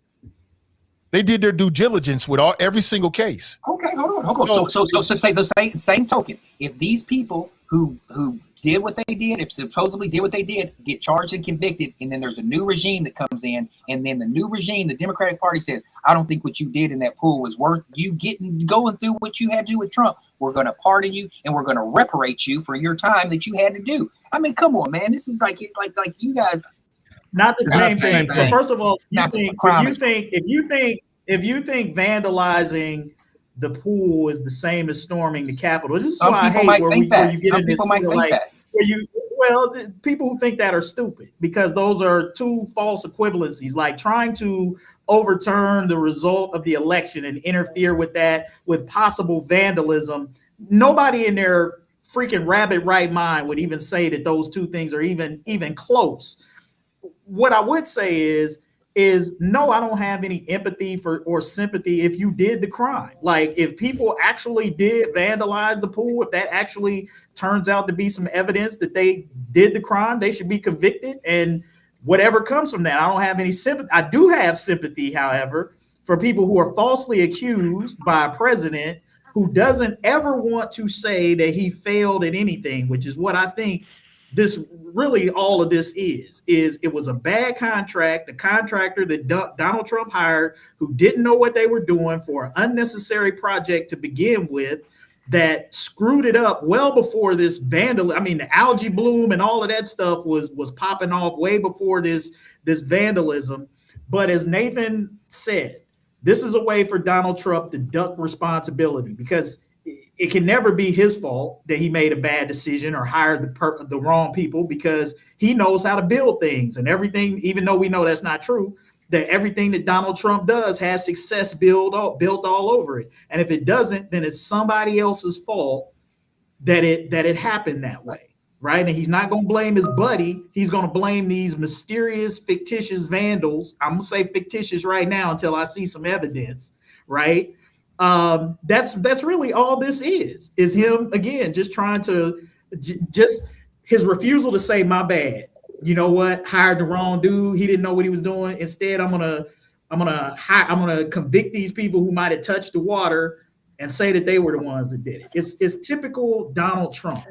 And if you don't see through that, I mean, it will take a conviction in court from a judge who produces some evidence to get me to believe it. Because him just saying it, sorry. I got to jump off, fellas, but I appreciate you guys' time, and I'll see you guys next week. I'll try to see y'all Friday, man. But I enjoyed being on with you guys. Appreciate you, man. Have a great day, bro. Yep, that's Terrace. Appreciate him. Yeah, I mean, it's very clear. I need to see the evidence. That's just the way we work in America. I want to see the evidence. You know, I'm going to reserve my judgment until I see the evidence. Like, how many lawsuits have been thrown out that they tried with the Justice Department? It seemed like it was like a revenge thing. Is it? I mean, it just, when do we get to the good stuff? I mean, where is the good stuff? Where is the good policy? Where is that? I need more of that from this administration. Stuff that really matters to people. It just seems like it's one vanity project to another, and none of it is necessarily related. Just like with the Iran deal. I mean, here we are now. It appears that we're in a worse situation now. I mean, let me be frank about it. I mean, the Trump administration may have turned Iran into a global superpower right in front of our eyes. Mm-hmm. Right in front of our eyes. Like I said, I went to college in the mid-90s, degree in political science, minor in international relations. They were talking about stuff like this right now. This stuff about the Strait of Hormuz. We talked about that 25 years ago. There wasn't anybody who had any kind of knowledge about Iran would have told you that if you make a major move, that's the first thing they're going to do. But I mean, back in the mid-90s, they were teaching us about the next world conflict would not be nuclear. It would be economic. It would be an economic conflict. All of this stuff was easy to imagine. And so you tear up an agreement, the JCPOA, in which we basically had Iran, and I hate to talk about another country that way because that's a sovereign nation. They can do what they want on some levels. We basically got them to agree to everything that we wanted. It was remarkable. Took them 2 years. And in one administration, we're out of it. And now we have a global oil crisis. Like, this is not going to go away, folks. Your children and your grandchildren are going to have to deal with an Iran that is now an emerging global superpower. That's going to reorder the globe and how things go. It's going to reshuffle where we, as the United States, sits in the global order, just like that. And I could speculate as to what that means more specifically, but I don't want to, because I'm hoping for the best. I hope everything works out. But in the 90s, when I was in college, we talked about doing stuff like this and not doing stuff like this. So I got a question. I don't understand how anybody was surprised that they decided to shut down the Strait of Hormuz. I mean, nobody was though, Nathan. That's the thing. Like Trump got advice. Trump got advice from his military people about the Strait of Hormuz. He just ignored it. He ignored it because he thought that, as he always says, because he's Donald Trump and what he thinks is the way that it's going to go, he thought he could just go in there in a weekend and just muscle them and overpower them, and it wasn't going to be an issue. There were smart military people who told Trump about that. He just elected not to listen and did what he wanted to do anyway. And that's Donald Trump's always his downfall, is he thinks his machismo, his bravado, that he can just come in and overwhelm you, and he's wrong in every single one of those situations that he talks about. Look, it's difficult to go into another country and just overrun it and take it. You would have thought 25 years in Afghanistan would have taught the United States that.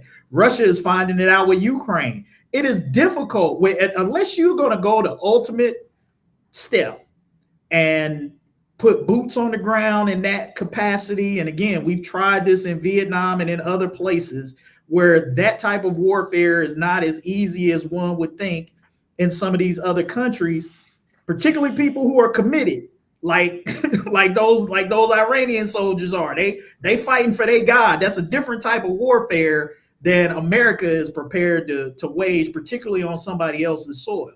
So this notion that Donald Trump had that we were going to go in there and just wipe them out in a weekend was never realistic.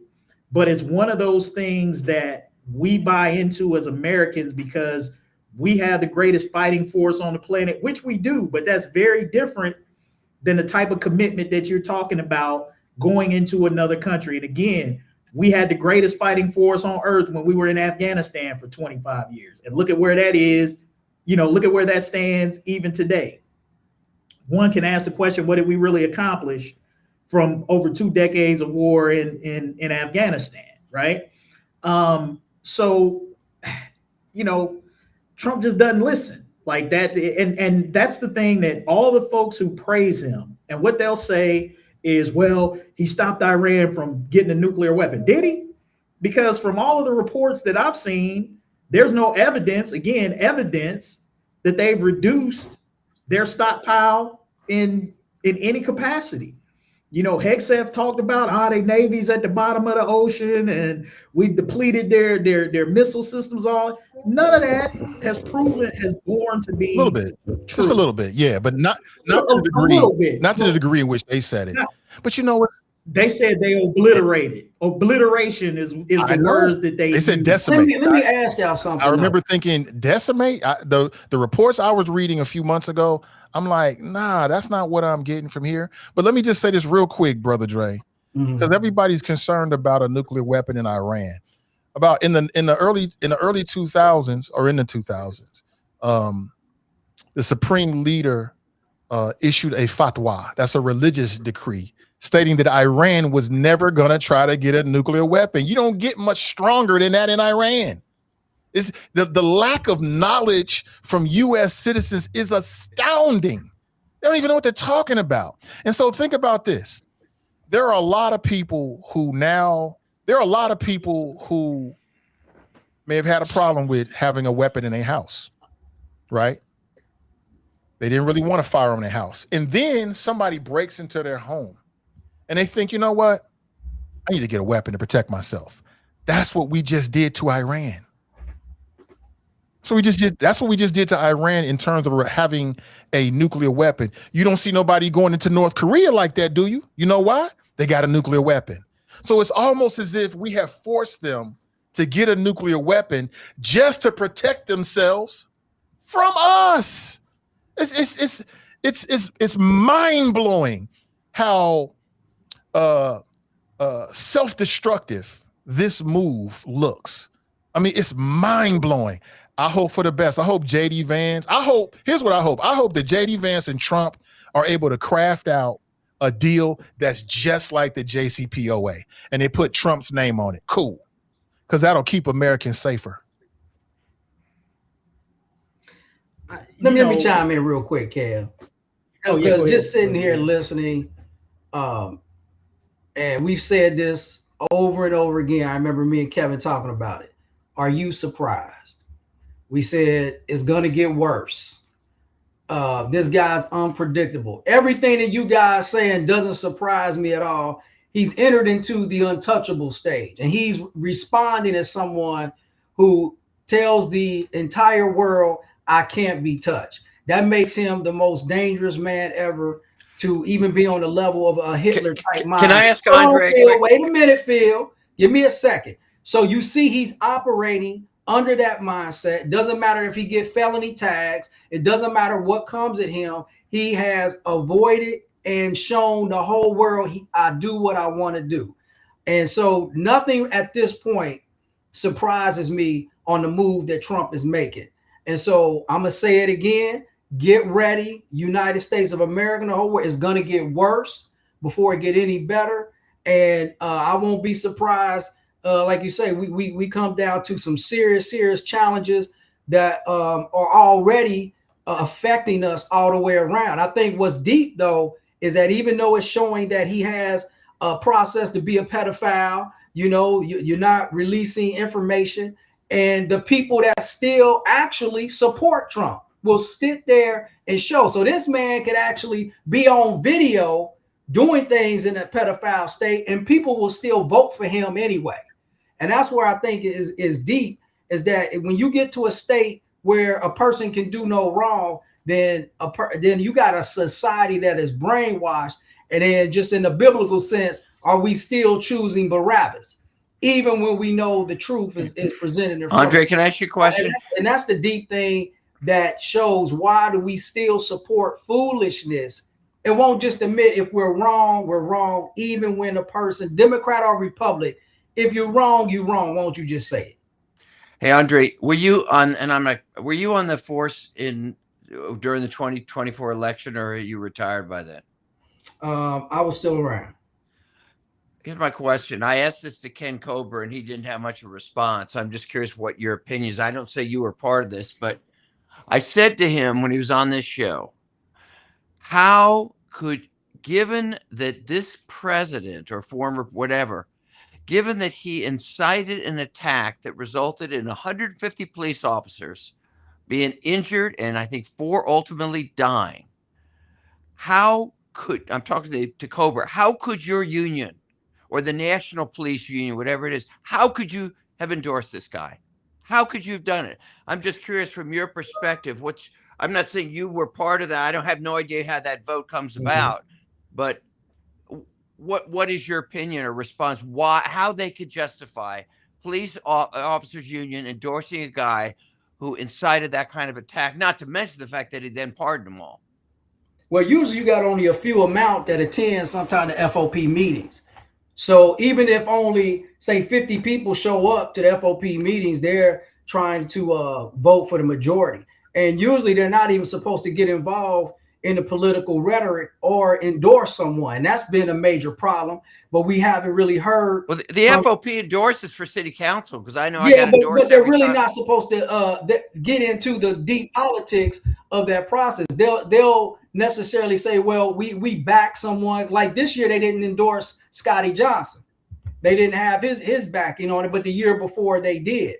So at the end of the day, it was a lot of people who did not endorse Trump. But this is where you get into a race issue. Are you doing it just because he's white and you're Republican and you don't care which way he goes, even if he attacked police officers? That's why consistency on how you go about things. And that's why my main slogan is, I'm not here to take sides. I'm here to save lives. So if the FOP's mindset and presidency was about saving lives, they never would have went on ahead and tried to endorse Trump. Here's the interesting thing, and if I'm not mistaken, Phil, I mean, I had to go back and look at it, but I thought Kober, his answer to that question when you asked him was that it actually wasn't the local lodge that did the endorsement that they had. No. Just to clarify, he said he blamed it on the national, but the local did endorse. You know, I think Okay, part all of right. I mean, I think he's a good guy. Listen, I think it was kind of a chicken shit answer myself, but in either case, that was kind of how he responded. They were following the lead, if you will, of the National. Right, right. But here's the thing, and I wrote a column on this maybe about a month or so ago. I think back when the Galrine and Massey race was going on, and sort of here's the reality of where we are with modern day politics. Like morality and all of that type of stuff is out of the window for by and large for most of the voters. That this thing has become so tribal, so divided, that the morality of individuals no longer matter. Policy is what matters. And this is what people say is, hey, I believe that all of these politicians are corrupt to some degree. And so I'm going to go with my corrupt guy and what he or she believes over your corrupt guy. Like that's really kind of the mentality that you have among some people and how they justify that vote. Yeah, we know Trump is bad, but I'd rather have him and the policies that fit what I want than to have, liberal Joe Biden or Kamala Harris in there that, even though the worst Republican is still better than the best Democrat, right? And vice versa. That's where we are in our politics right now. So it's actually wasted breath trying to, I shouldn't say that, but it's largely a tough hill to slog to try to have moral arguments with people in politics these days because they're choosing policy over character or over any of that other kind of stuff. That's how tribal it's gotten. I don't think it's good for our politics. I don't think it's good if you're a Democrat. I don't think it's good if you're a Republican. Like there ought to be, certain values and morals that we stand on, regardless of what the policy is, because my belief is that within the party, there's not much divergence in thought process, right? So there are plenty of other Republicans that would have carried the same banner on policy, more or less, than what Donald Trump did. I don't think you get much difference between Marco Rubio and some of these other people. They may just package it differently, but the policies are essentially going to be the same. So you had a choice to choose a better standard bearer than Donald Trump. You opted not to. This was the guy that, despite January 6th, right? You could have gone with somebody else who was on that Republican dais, but people went with him. I get it, and I get why they did it. He was charismatic. He was funny. He was challenging the status quo. I'll never forget that Republican presidential, some of those debates in which he was doing things that people never seen before, calling out the Bushes, making fools out of them. And then he's a businessman. So you're like, well, he's a businessman, so he must understand how money moves. And I get it. I understand why some people voted for him. I get it. Yeah. But here's where that, if you want to say, so everything that you just said has nothing to do with policy. Right. So this is the argument that people, it's about the policy. It's about the policy. So that's what I'm saying. Like, if it's about the policy, then you had plenty of other people that you could have chosen from. They were boring, though. Particularly knowing what you know about this guy, particularly knowing what you know about January 6th, right, about the 34 felony convictions. You still opted for this guy over everybody else. It was more. That's what I'm saying. The policy argument is BS. No, they like him. Republican. Trump supporters like him, and I get it. They like him. Yeah, and so you like a philandering, womanizing, pay money to a porn star, incite a riot at the U.S. That's what I wish Terrence was here, because Terrence would say, like, they don't believe any of that stuff. They think all that stuff was just made up, and they like him. So January 6th was made up. Yes. What you witnessed and watched with your own. I'm not arguing for this, but I'm saying is, like, Trump supporters will say, oh, that was a FBI, CIA, operation to make people look bad. Like, that's what they really believe. Like, seriously. And you're not going to shake them on that, because they have a real connection. I used to tell people about Donald Trump. People used to, back before he was elected the first time, people would ridicule him. I was still doing a daily digital show. And I used to tell people, like, I don't think you should take him lightly. You should take Donald Trump very seriously. And people was like making jokes and he was a clown. I used to tell people he's not a clown. This man is a serious contender to win the Republican nomination and therefore possibly the presidency. And he ended up doing that. And I think a lot of people just laughed him off and thought he was this, but he was making a real connection with people. There's a whole lot of rural American people. They've never seen anything like a Donald Trump before in their lifetime. Never seen it. He's like the Martin Luther King to them, and it's a very real connection. You know how I can tell, Kevin? Because I see these videos where people ask about policy. They have no idea because it's not about the policy. Absolutely. They like him. They like him as a personality. That's what I'm saying. And what he represents but it's deeper than the personality, though. That's what I'm trying to say. They like the dirty parts of Donald Trump. And if they don't like it, they're willing to overlook it for whatever they think he's going to do for them, which just look at what the man has said. It's attacking Black and brown people, creating this sense of old school America that appeals to a certain audience. When you really bear down, and this is what I hate about why people won't be, because people just won't be honest, because the answers that they give, they know are generally unacceptable and would force them to admit some ugly truths about themselves that they don't want to confront. Because the reality is, on what other planet, and I don't care what you say about an FBI, CIA inside job, we all witnessed the same thing on January 6th. And the opinions before Trump did his machine and got in with the spin was, you saw what you saw with your own eyes. And I say, believe that, because that is what the truth of that moment was. Not what Donald Trump tries to say and all of that. What you saw is what you saw. It's as simple as that. He's allowed his manipulation and spin, just like he tried to do with the 2020 election, and convince people that it was stolen despite a lack of evidence. You know what I'm saying? He's very good at that type of stuff. And I just wish people would be honest. That's the problem that I have. If you voted for Donald Trump and that's your guy, stand 10 toes down on what you believe and be honest about why you like him.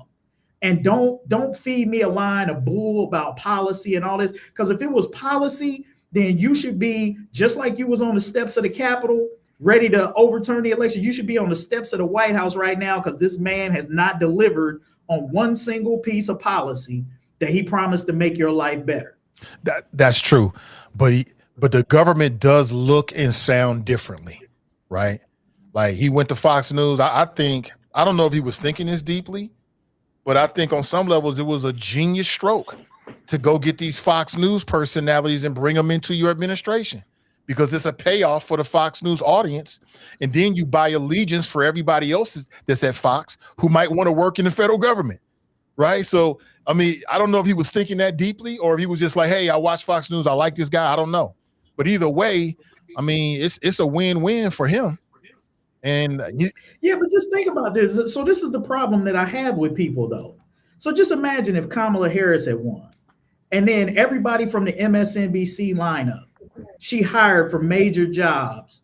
What do you think people on the right would be saying about that? They're it? Unqualified. Yes. So if you would say that in the reverse, why do you not feel that way about because it's Trump and whatever he says forces you to divorce yourself from common sense and logic? Or you just so much on this guy's sack that you know that whatever he says is the truth, that you just suspend your common sense and knowledge to go along with what he says, even when you see it. Yeah, that's just like you do with family member. Your family member get into it with somebody, you got their back no matter what, because that's your family member. And I'm just saying that I think there's a similar strength of connection between Trump and his supporters. They feel like he's a member of the family. They feel very close to him, and nothing's going to shake that. But I agree with you. If Kamala Harris had done that, she would have been, and the media would have criticized her as well. Ron writes, the fact that people are still bringing that up and January 6th, including him, is pathetic, and y'all feed right into it. Others like myself are beyond it. Okay. So let me ask you this, Ron. So are people who bring up 9/11, are people who bring up D-Day, are people who bring up other significant American historical events, are they pathetic as well? I dare you to show up at any veterans event and dare say any of those things, D-Day, 9/11, whatever. I dare you to show up to that and say, get over it and move past it. That's cool if you want to move past it. I quite frankly, I think that I think that's pretty silly. I think it comes from that same mindset of white people who say black people just need to get over slavery and move on. You know, that you would never say that about any of these other things. A family member passes, hey, get over it. You know, get over it. Move on with your life. That your family, like, that is such significant things like that for people to say that speaks to me just like, again, lack of maturity, lack of really understanding of what's going on. That if people can move past something as significant as that, I think it speaks to why we are where we are in this country. Stuff like that used to mean something in America. It no longer does. And I think that's the sad travesty. Sierra writes, they feel Trump is an independent thinker and an underdog who was unjustly targeted. That resonates with a lot of people. Yeah, I think you're right. I hear it over and over again. You're right. Yeah, I think they do. They feel like he's an independent thinker because of his off the cuff sort of like, you know, different kind of style, and he's self-made. And if they do feel like he's unjust, he's not self-made. Well, that's the way they look at it. You're right. He was born with a silver spoon in his mouth. We should all be so lucky. But you're right. That's how they look at him, though. They look at him, he's like a self-made businessman. That's how they look at him. So his father might have been a self-made businessman. Donald Trump was not. When you inherit millions of dollars and a company from your daddy who did all the hard work, and then you turn around and you lose large sums of that, although he has found a way to enrich himself through the presidency. So if you want to give him credit for that, you know, go ahead, I guess. But the reality is this. I will say this: Donald Trump is a disruptor. If you want to call that independent thinker, okay, I'll let you have that as well. No doubt he is a disruptor, and that is what he excels at, is going counter to, you know, sort of the winds that have, you know, kind of guided this country up until now. How is that working out for you? I don't know that his disruption has been a positive for America. We're more divided probably than we have been since the Civil War, that era, maybe headed toward another civil war. Who knows? I just don't see anything positive that's come from Donald Trump's presidency. What is the one signature thing that he's done? Like, you know, at least with Obama, you can look at the Affordable Care Act. You can point to what he did for the Dreamers. There are a few things that you can point. Rescuing the auto industry when he came in, getting us out of the worst depressions, or the worst recession outside of the Great Depression in this country. I mean, there are specific things that you can point to that Barack Obama did that were kind of signature things. What is the one thing that Trump has done? What do you want to point to? ICE and immigration. He never finished the wall. He never finished the wall, from what I can tell. Well, I'll tell you what he's done. Kevin. The number one thing he's done is, you know, there was like a 45, 50-year campaign to make people, and really is longer than that. It really goes back to civil rights. But there's been a concerted campaign for decades to undermine the credibility of the federal government. It's wasteful. They always gonna get it wrong. You can't trust them. So now with him dismantling parts of it, that's the win. They feel like the federal government's too big, and now he's dismantling it. He took these Fox News people and took RFK, put them in federal secretary positions. He cracked down on black and brown immigrants. These are all the things that he said he would do that he is now doing, and his supporters love it. But how does any of that? But how was putting RFK, who nobody had on their bingo card for anything, let alone running the Department of Health before Donald Trump came in? I mean, look, that was basically just a repayment to him for having him throw all his people and support behind him. And remember, the only reason RFK did that was because the Democrats knew he was a quack and a crazy and didn't want to have anything to do with him. So his independent run and then putting his people behind Donald Trump, that was nothing more than a thumb in the nose of Democrats, because they ostracized this guy, and Trump gave him payback by throwing him that bone. But nobody in their right mind would have sat back and said they wanted RFK for anything, you know, involved in the government. So if your measure of Donald Trump's success is putting unqualified people in high-level cabinet positions, right? And I would be curious to look at what the deportation numbers under Donald Trump actually are.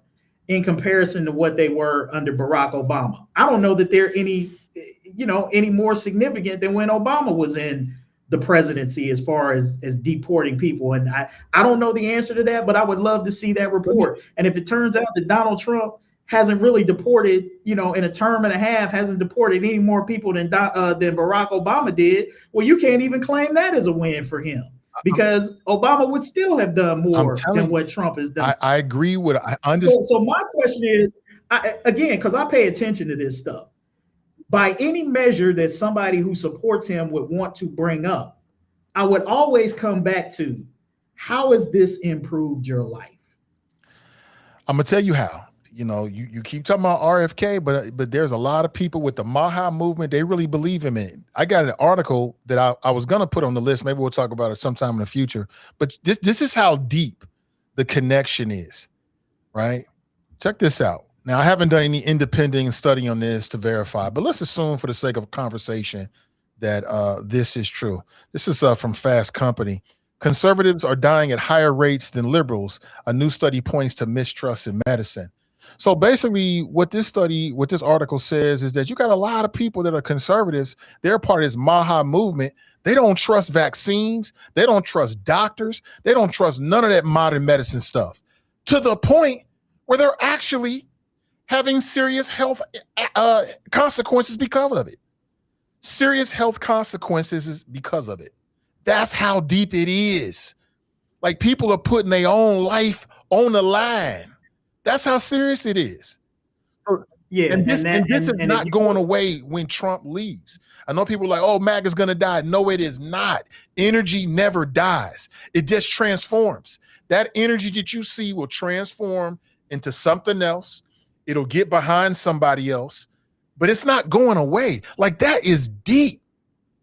People actually suffering health consequences because of some of the rhetoric that they're getting. And they believe it. They believe in it with their lives. And that's just where we are. Yeah, I think, and again, this just, it boggles my mind, because for generations, right, we have believed in medicine and science and all of these different things that have been out there. Every time you go to your medicine cabinet and you take a Tylenol or an Advil, whatever you did, swallow some NyQuil when you got a cold, like, all of that is stuff that has been widely accepted. Vaccines that save people from polio and measles and all have been accepted for generations, until this era of Donald Trump, where ignorance has taken over. And suddenly, medicines and things that we have believed in for generations, people are now not willing to take because Trump said so. You got people who wouldn't even take the COVID vaccine that Trump developed, that he took himself, that saved his life. Because he got COVID. Remember that? He got COVID. Yeah, because of all of this rhetoric surrounding that. And it's just like, look, either we believe in expertise and science and medical. Does that mean that they're right on everything? No. There are probably X number of people who die every year from taking aspirin or some other medical thing because their body chemistry, for whatever reason, had an allergic reaction or some adverse action to it. But that's one in 200 or 300 million. So yes, nothing is absolute. We have gotten to the place in this country where we listen to the small majority of people. Like, 900 experts can say that something is safe and effective, but there's one dude out there that says, no, I disagree with all 900 of these other people. And that one dude gets press. That used to not be the social case. Media. And I think, and again, yes, that is a product of our social media environment now, is that you can get one lone wolf crying in the wilderness, and suddenly he's able to amplify that message 20-fold, and somebody sees it, and then they share it with their group, and they share the next thing you know, this dude is on Fox News or some of these other stations getting interviewed when everybody else in that discipline says this dude is a nut. And that is the problem that we've got in this. It's the lottery ticket syndrome. When you go to buy that lottery ticket, there's one in 15 billion chance that you're gonna win. But everybody thinks that they got the odds of being that person to get those 6 digits. right? It's kind of like a gambler's mentality. Instead of believing the odds, we want to believe in the lowest possible likelihood of something. And that's just staggering to me that people buy into that. I'll tell you this though, I must admit that the opening of that Obama library up in Chicago and then all the festivities and the videos, man, it was the medicine I didn't know I needed.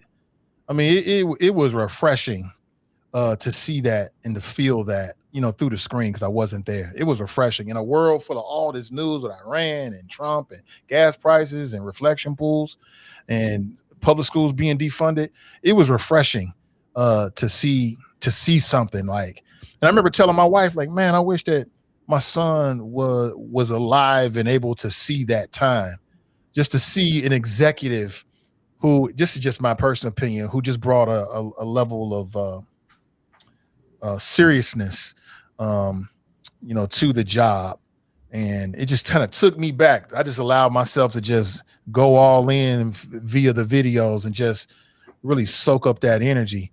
And it was exactly what I needed. I don't think I'm alone in that. Yeah, Deanna's like, yeah, it was the medicine I needed too. Yeah, exactly. I'm not alone in that. I'm like watching it like, wow, this was our president. Wow. That used to be us, man. But as Drop Squad said, what up, Drop Squad? You get the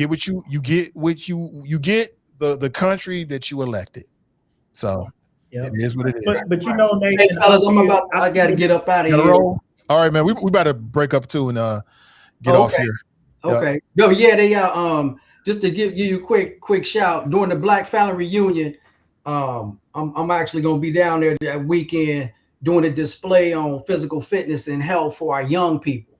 So while they do their their dancing and singing and talent showcases, I'm partnering with someone that's downtown, and we're gonna do a physical fitness display because our children are dying at a super high rate. Our Black kids getting diabetes at an early age, and just the things that they're dying from is unnecessary. And we got to start getting our Black children into physical fitness more often. And so we'll be down there. I'll be having more information about it in the process. I just wanted to make sure before I left that Kitty Lion gets his milk before we leave. Make sure that Kitty Lion drinks. You know, I got your stuff right here, man. And I want you took a whole show to talk about me, and you know I'm used to hearing people talk about me. 30 years of policing, I done heard it all. But won't you go ahead and drink your little kitty milk, because this is what you need after talking all that stuff. But I'll be downtown at the Black Family Reunion. We can do a push-up contest. We can even set up a boxing ring just to display, what's going on, because you one of those brothers, man, that's sad that you hate successful Black men. And we got to stop that foolishness that when we see other Black men excel and succeed, that we need to champion, like I champion Brother Kevin, I champion Brother Nathan. I see other Black men excelling to make sure that we all at the table and we want to eat, but it won't be kitty milk. So just letting you guys know, appreciate you, Brother Nathan, as we continue to move forward, but we got to continue to work together and make things happen. All right. Hey, man, I love when we bring props to bear on the show, man. Nothing better than that. Black Lion can get some of this, I wonder how many push-ups can you do, bro? How many can you do? You a lot of talk behind the thing, but you exercise, we can jump rope, we can do push-ups, we can walk. I mean, let's go. We got the exercise. I will be down there. We can make it public. Kitty Lion and Brother Dre, Curse Breakers 300. Let's go. If you can even make it there. So let's see what you can do. I got a whole program for you too. So let's work it. But I will bring your kitty milk. I'll bring that for you, so you can go ahead and drink it. You need to have that prop, Nathan, where Puss in Boots was licking out of the kitty milk in the process. You know what I'm saying? I'll tell you, boy, all these issues and all you can talk about is Brother Dre and Black Cops. Come on, man. Get another conversation. That's played out. We know what's going on. Shoot. All right, fellas, man. Love y'all, man. I'm out. All right, bro. brother Take it easy, Dre. man. That's the perfect sign off of brother Dre right there. That was a good one. That was a good one. Hey man, before I have one request, Nathan, before we sign off here, is I want to make sure that we leave this show exactly how we started it, with Phil's jazz quick hands. So that ought to be the outro for today's Hold show. on, let me pull it up real quick. But not yet. I want that to be when we Yeah. after we wish the chat well and we sign out here in a couple minutes. I want that to be our outro, because that's the last image I want our audience to be left with today. But I did want to respond to your comment about Obama, because I feel that way every time I see him or Michelle like speak or do anything. It's like it's amazing just the sense that you feel when you see them, because it reminds you of that era that went by too fast for some of us. I know everybody wasn't an Obama supporter or champion. I certainly was. And, for me, I feel like for me personally, I feel like he was the best president of my lifetime. Not just because of how he conducted himself, with the seriousness that you spoke with, but just the moral integrity, the values, and the sense of cool that he brought. Like, Obama was maybe the first president since Bill Clinton that you kind of looked at, because Bill Clinton had a little bit of that swag and coolness to him when he was the president. I think Obama took that up several notches from what Bill Clinton had. So I would say certainly just like the coolest president, of my lifetime. And you can't help but go back and just be like, man, we didn't, even though I felt like I did, you just didn't really fully appreciate or grasp what he was doing in there and how far left of field we would go even after he left. Because I think even with Biden getting elected, it wasn't the same thing as the Obama vibe. And I think, for the last, 10 years or so, we just have never been able to get back to that as a country. But he said something that I think was very important for us to take from that. He talked about, and many people might have thought in his comments that he was referring to Make America Great Again, sort of this idea of this nostalgic America. And I do think he meant that, but I also think he meant as well for folks like us who pine for the days of when he was in office, and just talking about the necessity of America to continue to move forward. Like, no matter how you feel about how great his presidency was, it's not about going back to that. It's about continuously moving the country, forward in a positive direction. And so, because I feel myself feeling that same way, like, man, if we can only get back to back to those Obama days, but that's the same thing that, that MAGA kind of feels like, for whatever days they're pining for back then. So we all gotta be careful about that and recognize that, as good as those days were, and as much as we miss them, they're never coming again, at least not in that form. And so what we gotta be focused on is what is the next evolution of that and how we move forward. And I mean, my thing about Trump is, while you doing all this other stuff you're doing, which I think is not really having an impact on Americans, man, you got 2 years left, President Trump. Do something for the people. Do something for the people, for the working class people out here. That's it. That's all. I'm just trying to get something out of it, right? Because people might say, oh, you want Trump to fail. I don't want Trump to. If Trump fail, we fail. Why would I want him to fail? I want him to be successful. I don't want to sabotage our country. Why would I want to do that? That hurts me and my family and the people that I care about. Makes no sense. So here's what I would say on that, is that to a certain degree, I do want him to fail. I want him to fail at the things that he's trying to execute that are not good for our country. I want him to fail at trying to eliminate DEI programs. I want him to fail at, some of these things that he's doing to try to remove and erase Black history. So it's not as simple as saying you want Donald Trump to fail because you want America to fail. It's these things that he's doing, the corruption, the graft. I want him to fail at all of those things, because I don't think they're in the best interest of me and my family or America in general. Now, obviously, there's some people who would disagree with that, but am I hoping that America fails? Absolutely not. But I can't say that I'm championing a man and everything that he does that's working in the best interests of me, my family, my people, and ultimately what I don't think is great for the country. So no, I'm not going to applaud when he passes those policies. It doesn't mean that I don't love America. It just might simply mean I don't love the America that he's trying to build. Right. And so from that vantage point, I don't have a problem saying that, yeah, in certain areas and aspects of what he's trying to do, absolutely, I want him to fail because it hurts. Yeah, I understand. It hurts people. I think I'm sitting here thinking, we should do parody videos of Phil's video, right?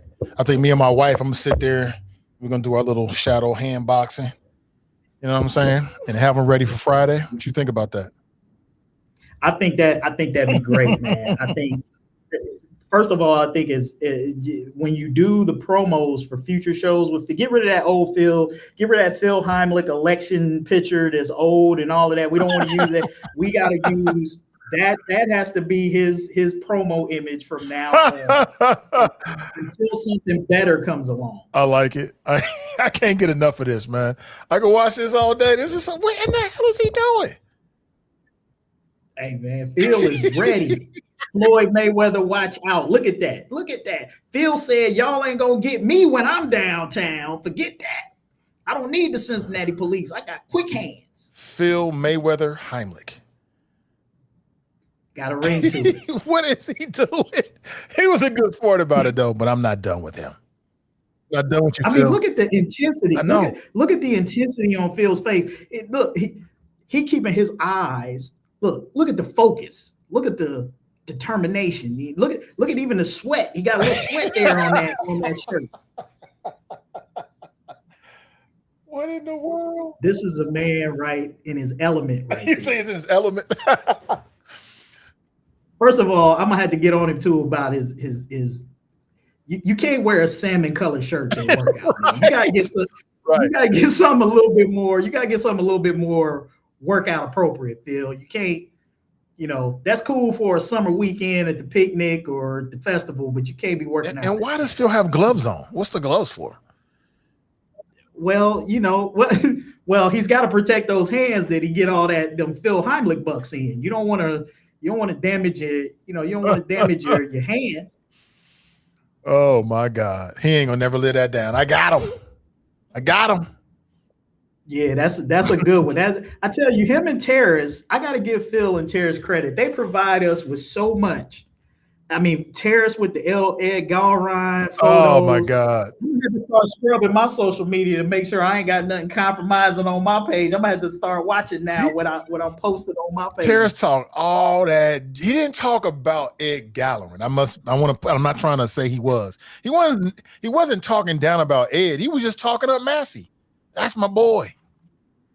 That's my boy Massey. You know what do you say? Kentucky Trump's about to find out that Kentucky has Massey's back. And then look at what he's doing. Yeah, he had Massey winning by 12 points or something like that. Well, I ain't mad at him. Puss in Boots. Puss in Boots. Black Lion is heated. Hey, now Black Lion, man, listen, this is all just fun, bro. We just having some fun, nothing more. Hey, man. Hey, Black Lion was giving Brother Dre, what, in the comments today. So, Black Lion, you got a taste of your own milk today, brother. Yeah, he did. He's no pun intended. Yeah, pun definitely intended. Pun definitely intended. All right, Kevin, man. I appreciate you, bro. We'll be back on Friday. Oh, man. Hopefully we can have as much fun on Friday as we did today. I'm going to make that parody video with my wife or my son. That would be great. You and your son doing it. Who's going to play Phil? You or your son? I guess I'll play Phil. Okay. Oh, my God. I'm going to see if I got a salmon-colored shirt. I'm trying to recreate the whole thing. Oh, my God. He ain't going to never live that down. Never, ever. Nope. That will live in infamy for the life of Hot Mike and maybe beyond. Like Lion Rice. I've heard it all. Okay. Brenda's having a good time. Listen, everybody, have a great rest of your Tuesday. We're planning to be back on Friday at 1:15, really about 1 o'clock. We start the pre-show. More than welcome to step in. Have a good time with us.